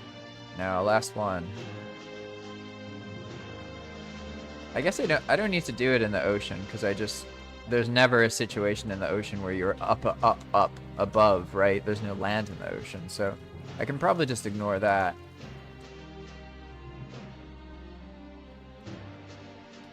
Pull back, true. Get rid of these. Get rid of that. Okay. Yeah, now we should be good. I gotta copy the script. Put it into the server. Where are we? Death overhaul. Boom. There we go. Save this. Save this. Now I'm gonna get kicked. But I think finally, we're good. I do believe. My soul was there. Alright, there we got our first disconnection icon. I'm assuming that's gonna keep going. It should get like fully disconnected. Because this file is not huge, but it's big enough that... Let's see exactly how big it is, actually. It's big enough that I have issues because of the size of all the other scripts on PoM. Like, yeah, you want to see something crazy? Look at this. We're gonna look at the, While PoM is, like, resetting itself here, we're just going to look at the console here. I can show you the sheer ridiculousness of how many scripts there are on the server. I just need to find the right line here. These are all normal. These are just, like, messages that are always on the server. Where's the prefab loading point? Should be right after cron. Ah, here it is. Right. Wait, no, too far. Where is it? Ah, there we go. Yeah, look at this. Reloading prefab rules. 3,920 entries, 1,047 data entries, and 1,497 value groups. So each prefab entry is one of these. So on PoM, there are 3,900 something blocks of stuff after one of these. That's why, like, there's so many things added to it that it's completely possible for me to have new experiences, even though I've added the systems. And that's something that's been a huge motivating experience for me, because, like, I mean, you would think I would know everything that can happen because I've added all of the systems, but I've added so many systems that interlap with each other that I don't comprehend all of the ways that the systems create different circumstances. So when I play PoM, I'm shocked by things that happen. Like, I don't even understand how they occur sometimes. It's pretty funny. All right, so now we should be good. Basically, let's test. So if I die over here in the ocean. No, this is actually in the plains, but I'm at 32. So in theory, nothing will happen. Or I won't get the, what's it called? I won't get the grave. Yeah. It says I died in the plains, but nothing showed up. That would be perfect. Oh, that's right. I have to do this.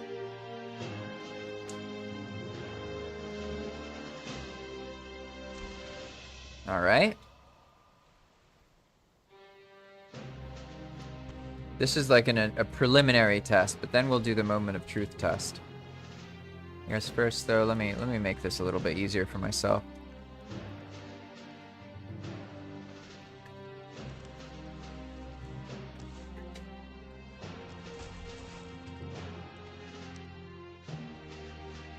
Ah, maybe that's why that wasn't working.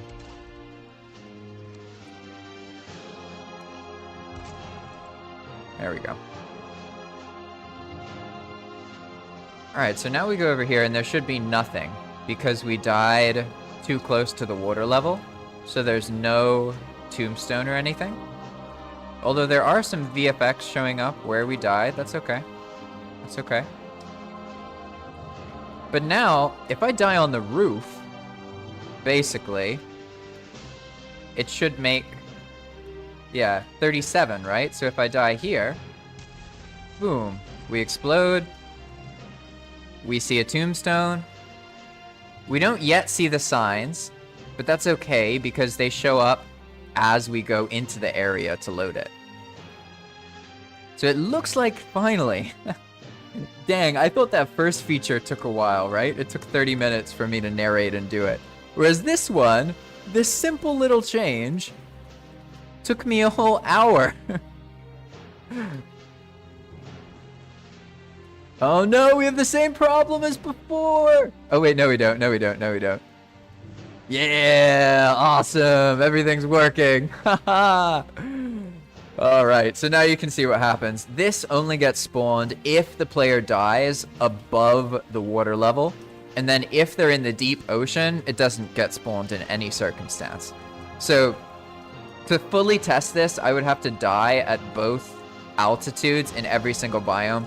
But I'm not gonna do that. I'll just move on. I think I'm gonna consider this done for the moment. It was an interesting discovery, to be honest.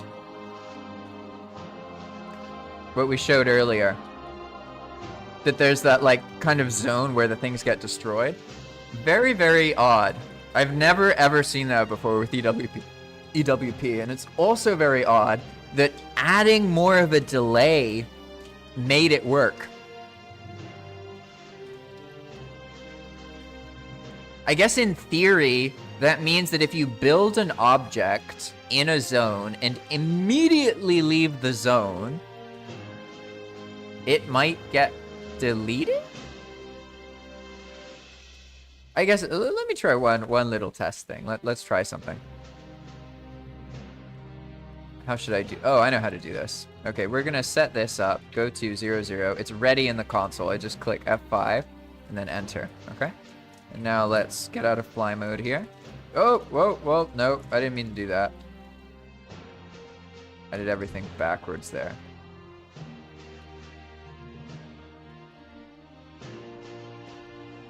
All right, so I'm gonna spawn something in a really obvious spot, like right here. What should we spawn? I guess an evil statue.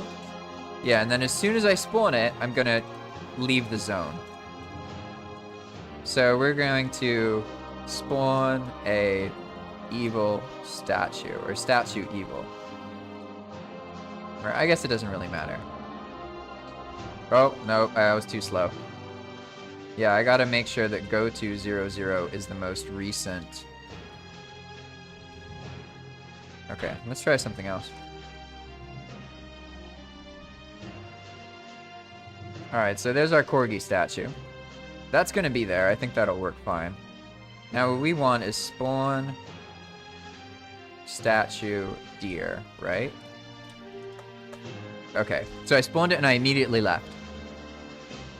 What we're trying to test is if that then caused that recent addition to be forgotten about.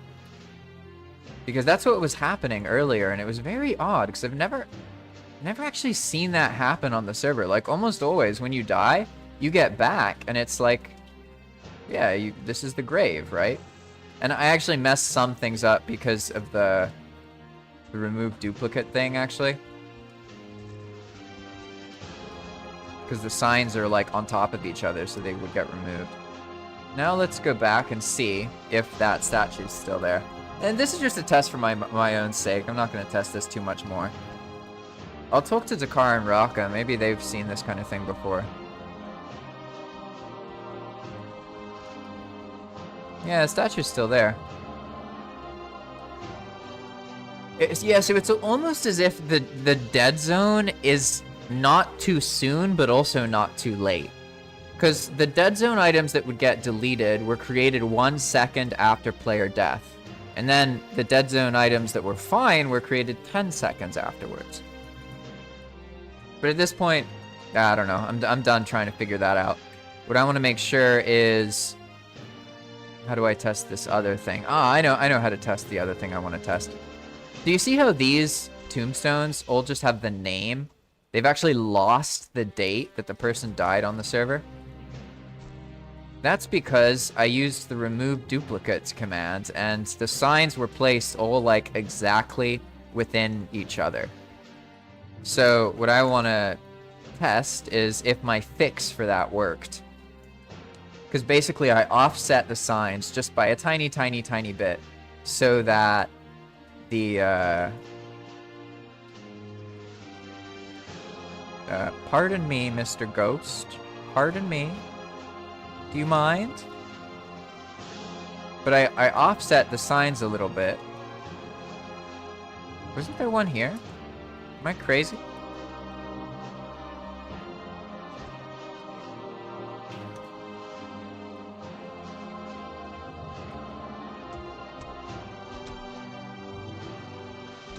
The hell? What's going on here? Is the ghost, like, stuck inside the tombstone? Hey, it clipped for a moment. There we go. Yeah, but where's the signs? Oh, wait a second. It ended up getting deleted?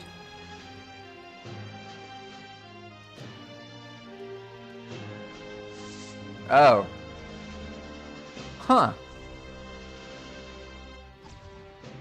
I see. Well, that's certainly problematic. This is one of those chunk glitched enemies, right? Huh. Alright, well, let's go where there was a tombstone up here, right? Wait, what? But now this one's gone? Holy shit, that's confusing. This was here before, because I tested it. And the tombstone showed up. Oh, but I didn't come back to see if it worked, did I? And it obviously did not work. So the 10-second thing is not fixing it, is it? Interesting. No, but then I came back and they had them. What the hell? That's so confusing. Wait, I came back. No, because I did come back. No, I remember now. This okay, yeah, I know how it works. I know how it works. Ghost. Die. Wait, what? Ah, okay. There we go. Okay, so that happens, and then there are no signs. But then we go back, and there are signs. But then we leave, and we go back, and the signs are gone. That's what I believe is happening here.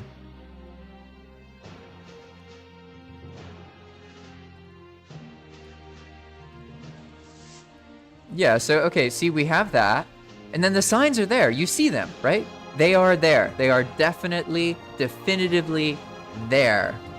Those are the signs. Okay? We see it. We see it's there. Now what I'm going to do is get my POS and then go to it. Negative 15, 65, 7338.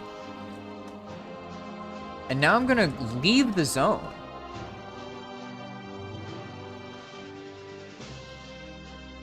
So I just went back to the center of the world, and we know, okay, what do we know? I died, the signs spawned properly. I went back to the grave, and the sign was there. We know this for sure. So now, I'm going to die again. Oops. Die again.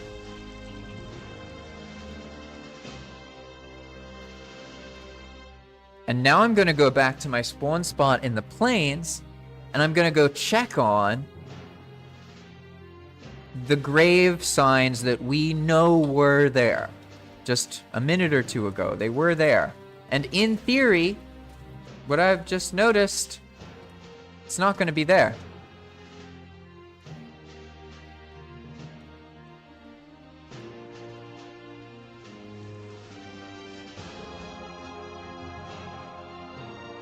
Okay. Everything's loaded. Look at that. Our stuff's gone. What the is that?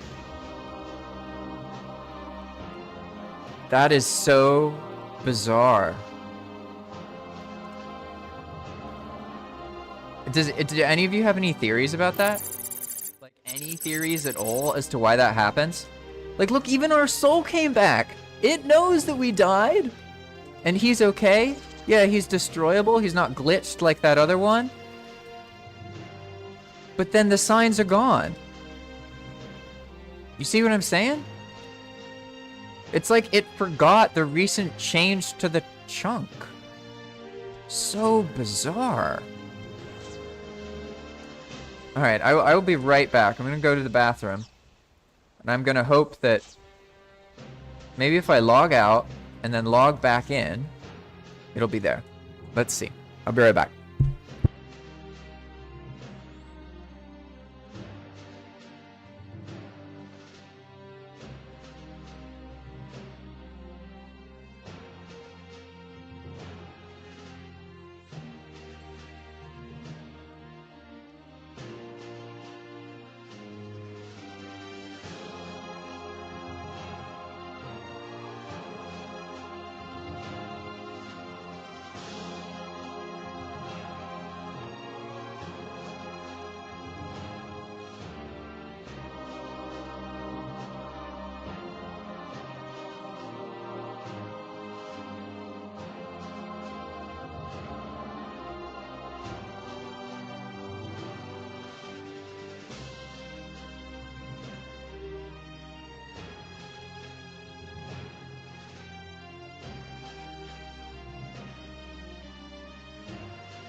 Alright, back now. Let's see. So we're gonna rejoin, and I'm basically hoping that for some weird reason, that stuff is just invisible. But it's very clearly getting forgotten.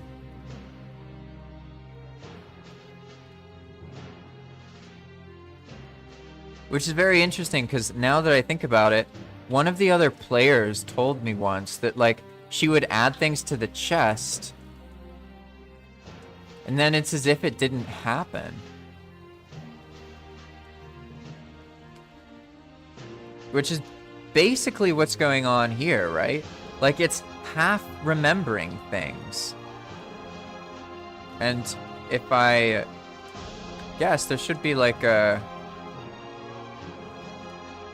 What happened to the ghost? There was a ghost here, wasn't there? Did I kill him? Yeah, maybe I killed him. Yeah, you see what I'm saying, though? Like, that gravestone got destroyed. So... Okay, I think I have another idea how to test it. What happens if I make a change, right? Because, like... I mean, these are all new. These build pieces were made, but not at the exact same moment. So let's spawn a hammer. Right? Now let's... How do I actually test this?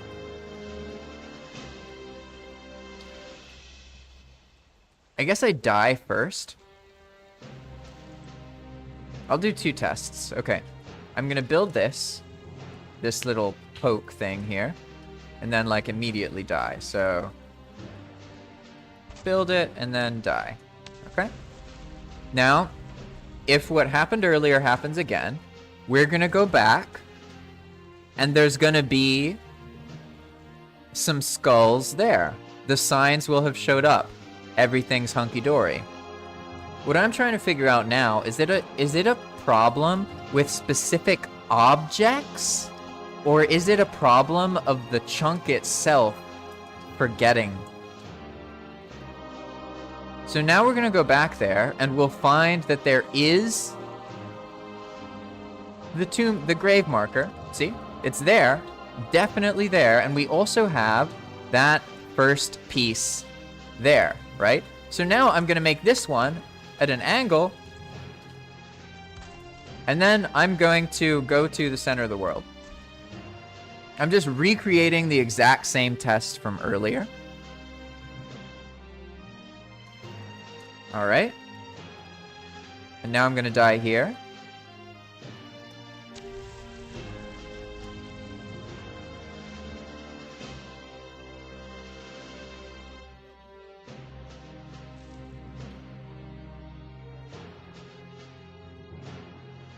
Now let's see. I should spawn back in the plains. And then I can go back to that hut, and supposedly the signs will be missing.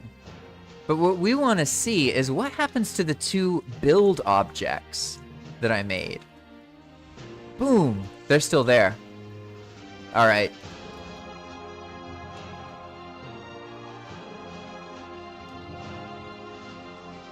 Well. It appears to have something to do with custom data.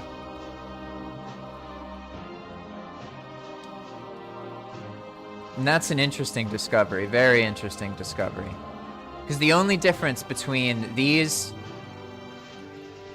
Wait a second. Where's my... Ah, yeah, it's at the center of the world, that's right. There should be a tombstone at the center of the world with a hammer.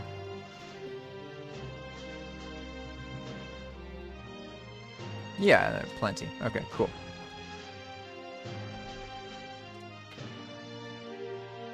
Yeah, like here, this one has its data, right?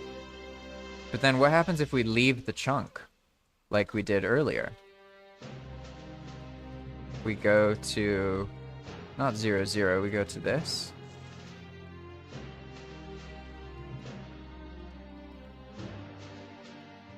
And then we come back. Go to 0, 0.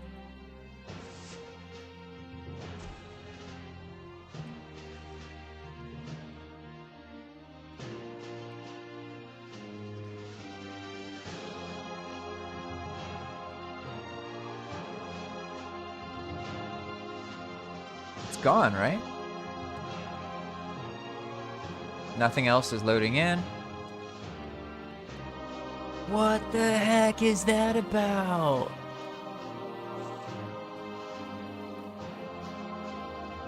What fields do these signs even have?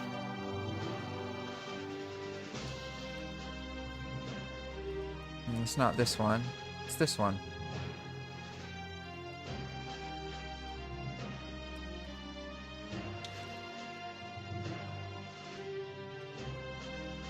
Oh, I bet it's because I messed up. I put this Steam thing here.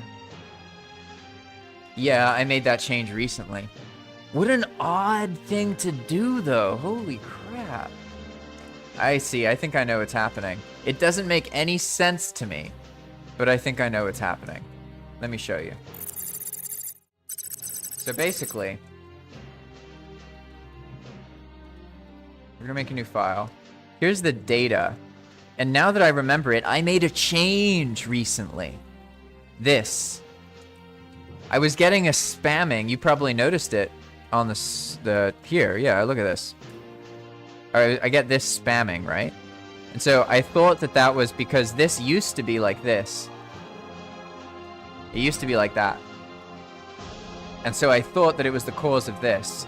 So I changed it to the new format. And apparently changing it to this format may be the thing causing these problems. So I'm gonna change this back to an just get rid of this Steam underscore part. So it looks like something is making that get corrupt. All right.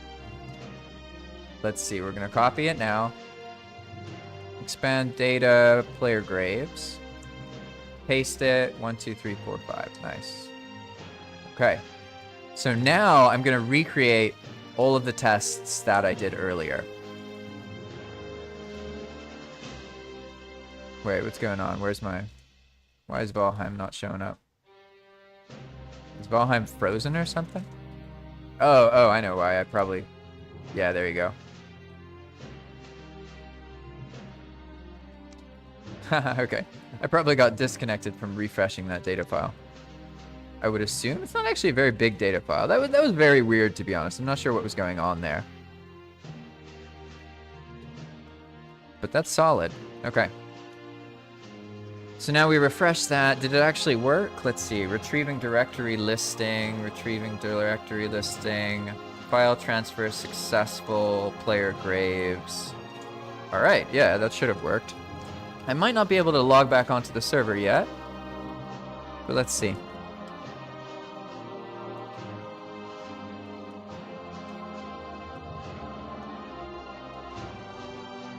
This is quite an interesting...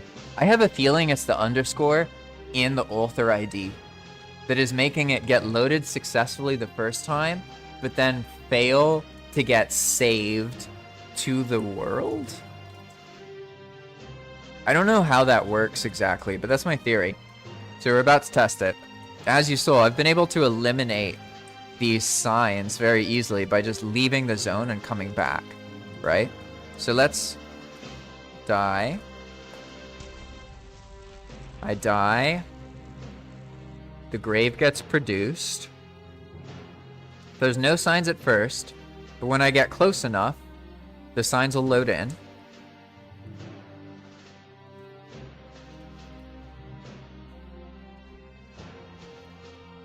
And so now I'm in the plains, and if I go to... The signs are going to be there. They're going to have successfully loaded.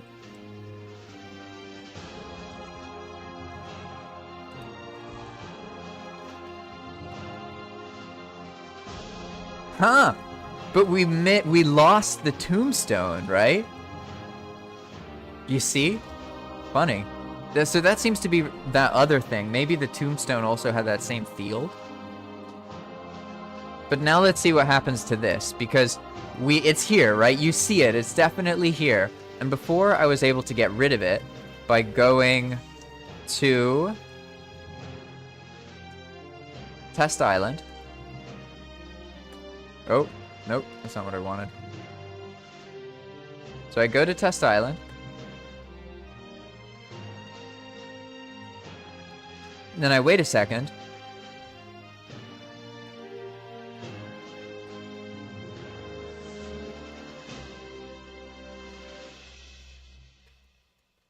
Then I go back. And now, if it was the thing I was just looking at, then...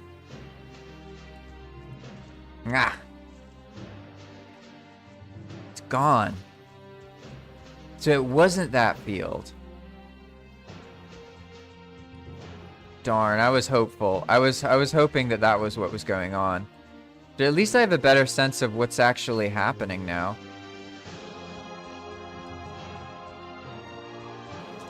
Alright. So it looks like things can get deleted, huh? Very, very interesting. I have to learn more about what's causing that to happen. But for now, I'm just going to move on and start doing some other tests. So the first test I want to do is to see if my remove duplicates counter works. Because as you can see, those graves that did survive lost their death date. So we're going to disable ghost, die. I'm going to reset my spawn so I'm close by.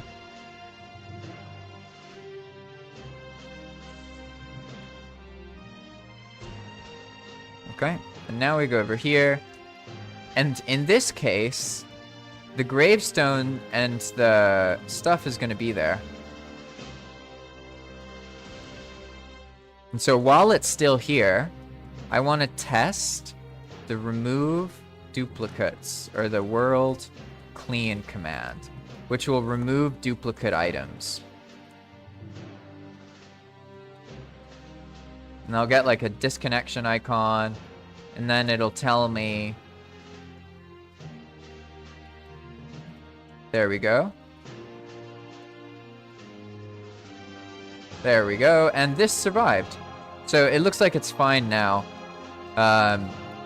But I know this is confusing, because I just showed you something.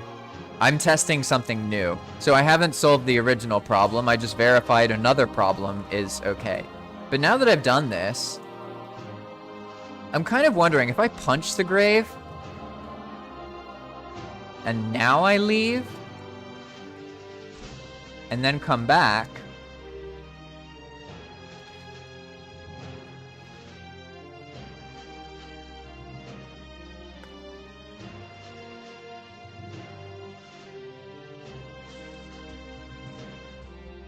look at that.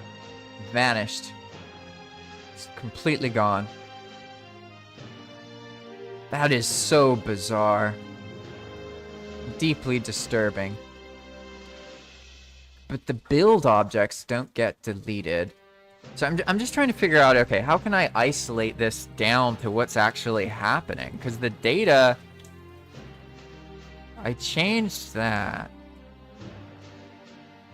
And it's not even all the stuff, right? Because if we look at this... Oh no, not this, sorry. If we look at this... No, I need to look at the other one. Yeah, here. When we look at these grave signs... Yeah, this doesn't even have custom data.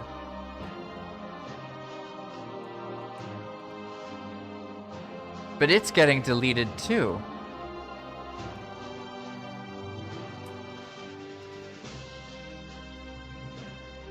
I have an idea. Okay, I'm gonna add a test to the meadows. Here we go. I'm going to log out. And our test is going to replace what happens in the meadows. And it's actually going to add some extra items here. But we're just going to spawn normal items with nothing different about them. Start with the statue deer. I think that's the right prefab name. Let's double check real quick.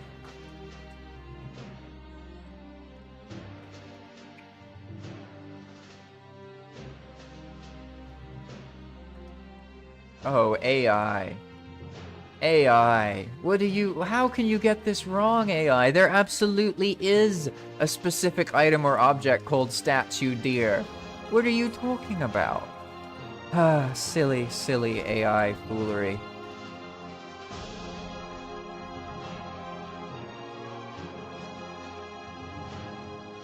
Yeah, there we go. Statue deer. All right. I guess I can forgive the AI for not knowing game files. Seems like the thing it would kind of know, actually, but whatever. Whatever, we have our statue deer. Okay, cool. So what I'm testing now is I want to see, does something spawned normally with no custom data get deleted? And now that I think about it, if all this other stuff is getting deleted as well, why don't I make 2 deer testing statues, right? So one is going to be at something like, let's go with 2 meters away. And then the other one will be -2. So they're clearly separate from each other, right? And, oh, okay, I can make it so it's statue, I don't know, Corgi. We'll make Corgi the one that is, yeah, statue Corgi. We'll make Corgi the one with the custom data. So we're going to give it this custom data, because this is also going away, right? So let's see. Let's see what happens if we do something like this. Boom, and then here, we don't care about any of this. But if it gets created immediately, does that matter? I don't think it matters. Okay, so the deer statues are vanilla prefab, and the Corgi statue is the prefab with an adjustment. Okay, so let's see. We're going to save this. This is going to kick me out.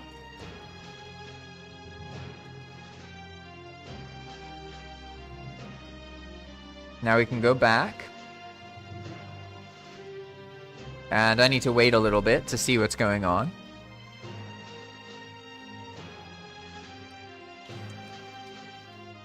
I guess in the meantime, I can update the change log here, because I have figured out this part.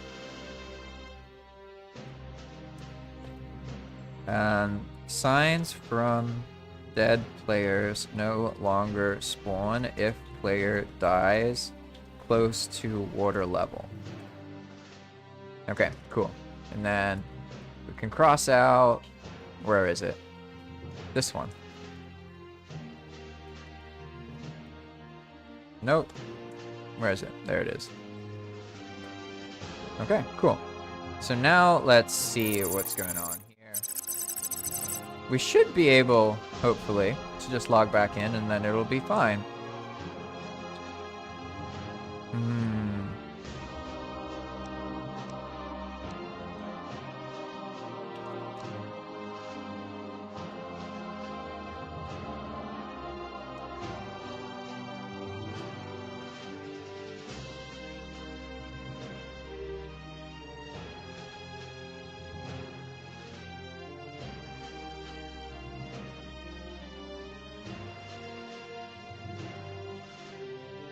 Moment of truth.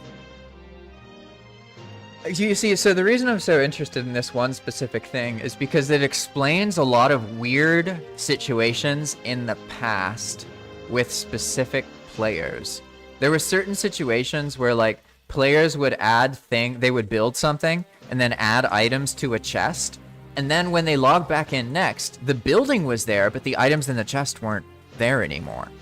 Or, like, some of the items were missing. And, like, I know for a fact no one else logged on or stole anything. Like, and it happened a couple times to different people in those situations. So it seems that there is a circumstance where items can actually fail to save after they've been created. So that's what I'm trying to work on, basically. So I need to die, and dying in the meadows at this point should make a Corgi statue and a deer statue. It did. That's awesome. Perfect. And then those statues will help us understand what's going on. Because our issue happens with this sign up there, right? See where it says Overeager Jarl? And now we have all of these objects. Let's see what happens if we go far away Oh, nope, that didn't work. We're gonna go back to the test island, go far away, wait a second for the zone to load, make sure it knows we're gone from the other one, and now go back. And in theory, all that stuff we just did is gone. Yep. All of it. Even the vanilla prefab with no custom data. What the hell is this? I have no idea what's how? That's so bizarre. So let's see, do I have any errors? The platform user ID fail. Yeah, everybody's getting this. At least everyone I know is getting this error. It's not even an error, it's like a warning. Do you see? I'll show you. What's interesting is for me, it says 1, 2, 3, 4. But for everyone else I've seen with this, it doesn't have a number. So it just says platform ID failed to parse. And I don't even know if this is relevant, to be honest, because like this red thing is from something else.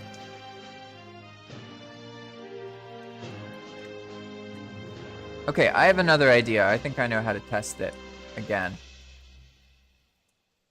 Yeah. Oh, that's how I disconnected myself earlier. Oh. Okay, I see. Yeah, apparently if you you curse around in the BepInEx log and you accidentally press enter or something, it can disconnect you. Good to know. So how do I do this test? Okay, I think I know what to do. I'm gonna try and make a situation where everything disappears except the player's tombstone. That'll be the target situation. Because I feel pretty confident now. At first I thought it was custom data, but now I just witnessed an object spawned with no custom data get forgotten. The deer statue. Because that's a vanilla prefab. I know that, like, maybe vanilla players don't know about it, but it is actually. There's a couple invincible statues in the game. So, now what we want is to die with some items. Let's die. That's gonna make the 2 statues.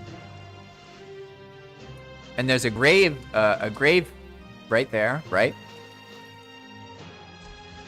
And so we're going to leave.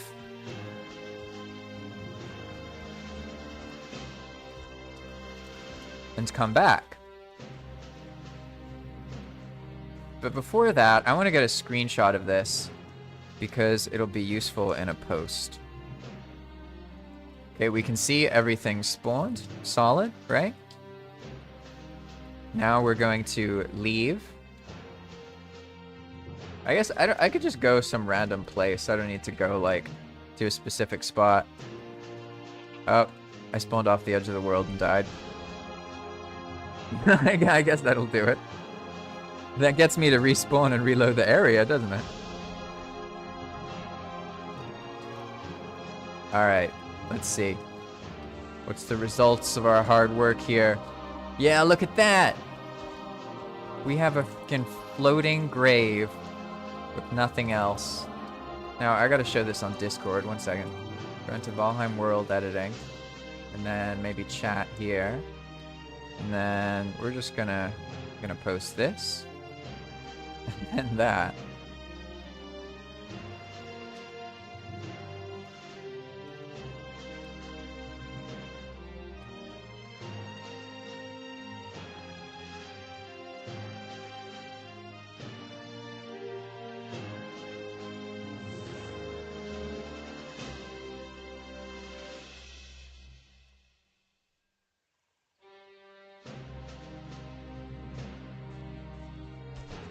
What a mystery. And so, yeah, that... I don't even know how to... Is there any other test I can do? So, like, these objects are fine. Oh, shit. I think maybe I get it. What if What if it's because those things are created by the server and they don't have like an ID, whereas this has an owner, right? So like if I data dump equals what's this? And then I go into my files here, we can find the field of this tombstone that is the owner field. Let me just open it up here. Scroll to the bottom.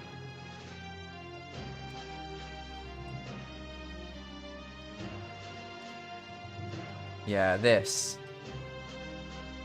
I guess that's my, like, player ID or something. So what I'm going to try and do is I'm going to try and add this long to the data of the other things, because I don't really care if the server thinks that they're all mine. Like, that doesn't matter. What I'm trying to figure out is how to stop them from disappearing, right? So, let's see. Let's adjust the data. We're going to go to expand the data here. And what we want to do is change the author, right? I know, sorry about the format here. I know this is absurd. I don't usually use Notepad anymore, so what I'm going to do is go here. We're going to copy this data. And then I'm going to copy the format of longs there. Look, what do we have here? Oh, hey, maybe this is it. I put it in strings, but it should be in longs. But that doesn't explain how the data for the no data item still disappeared.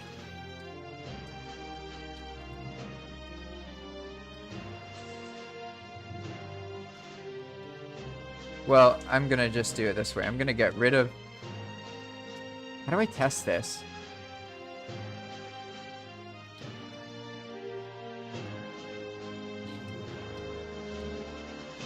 I know a better way to test it. Okay, instead of working with the script as it's been, I'm gonna do something new, basically. So we know that when we add those deer statues, they disappear, basically. We know that that happens. So that was this one, right? Yeah, statue corgi and statue deer. So what we can do now is I can make some new data. I'm going to make a custom data. Expand data testing YAML. Okay. And then I'm going to use really tiny files so I don't have to restart the server here. Just give me a moment. I'm doing the renaming stuff to get it to show up.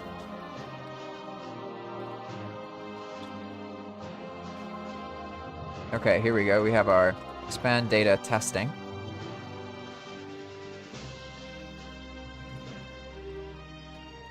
Okay, so now we want name, and then we're just gonna do, basically we're gonna take the field in the gravestone for the owner under longs, and we're gonna put it under some other objects and see if that makes the object get saved properly.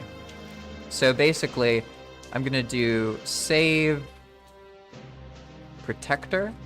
I'm just gonna name it protector data. And then it's gonna be, what is it, like this? Yeah, there we go. I can't even tell. This format is so weird, I can't even tell if that's right. Let's see, let's look at this real quick. Name, protector data, longs. That looks solid to me. All right, let's save this. Tiny, tiny little file. Should be really easy. And now we've put this data into EWP. So now I can take one of those scripts.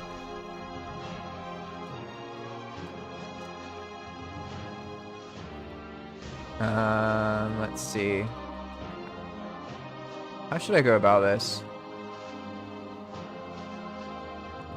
I guess I'll keep it in this one here. It's over here somewhere. Yeah, here we go. Oh no, that's the data. There we go, then this is the sign. Okay, so now we want the corgi statue. We're actually gonna give it the protector data. from earlier. Make sense? And then I see if I save this part of the script, I'm still gonna have to refresh everything.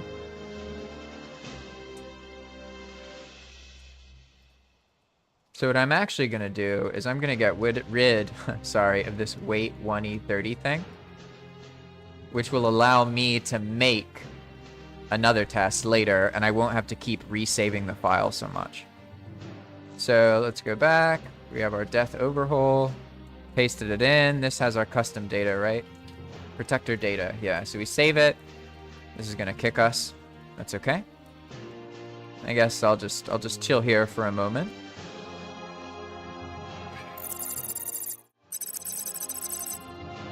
All right, let's see. I'm gonna look in Discord real quick, see if they said anything. Ba-da-boom, ba-da-boom.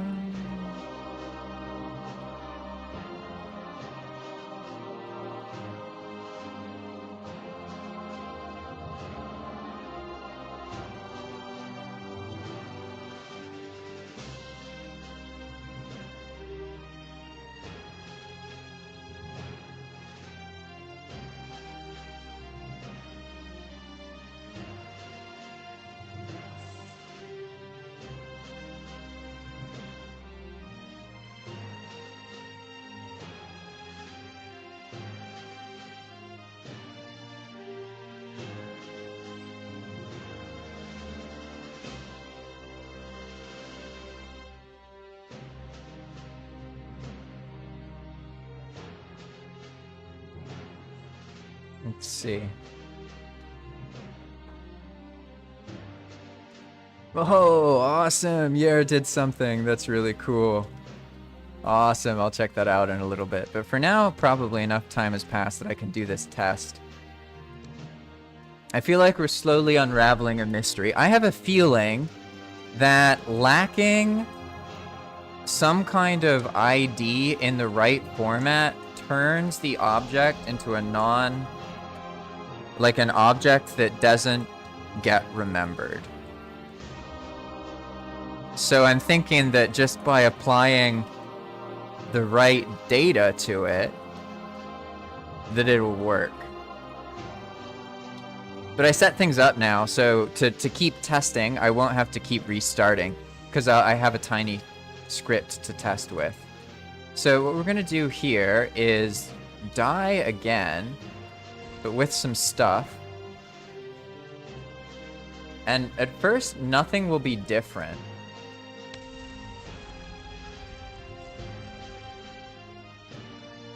But what we've done is we've added a special data field to the corgi statue. Or wait, was it the corgi statue or the deer statue? Yeah, to the corgi statue. So if our test works, when we leave and come back, the corgi statue will be the only thing that remains. So let's see, we're gonna go to 999. I'm gonna die again this way. Seemed like it worked well last time. Okay, so I die. And then we'll spawn back at the center of the world.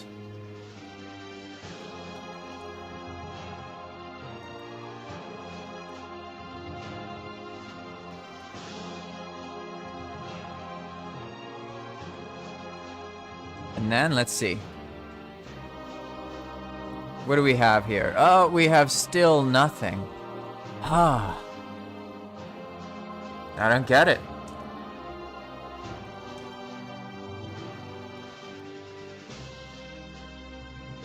Well, I think that's all my ideas. I guess for now I gotta finish up. My internet's crashing out anyway, so thanks for watching, everybody. If you're interested in joining Path of Magic, it is an EWP Expand World Prefabs, more adjusted version of Valheim. It's like my favorite version of Valheim, but that doesn't mean it's gonna be your favorite version. So instead of trying to explain what PoM is, I'll just say it's like Dark Souls. A more Dark Souls-y version of Valheim. And you can be involved with development if you have ideas and you convince me they're good, that kind of thing. You know, I've been implementing all sorts of different stuff, and about half the features on PoM in the first place are accidents or player suggestions. So that's what I've been working on. If you want to support my work, you could support me on Patreon, or you could rent your own dedicated Valheim server to practice this kind of stuff with, and make your own Valheim experience for you and your friends. If you want to do that, I've got loads of content. You can get started by going to zaphosting.com/jpvalheim and then get your server set up really quickly. You'll be able to install EWP and everything else using videos that I've provided. I've got a lot of information about how to do all of this, and I also live stream, and you can ask me questions and these kind of things. So I'm pretty easy to reach in that sense. Thanks for watching, everybody, and I'll see you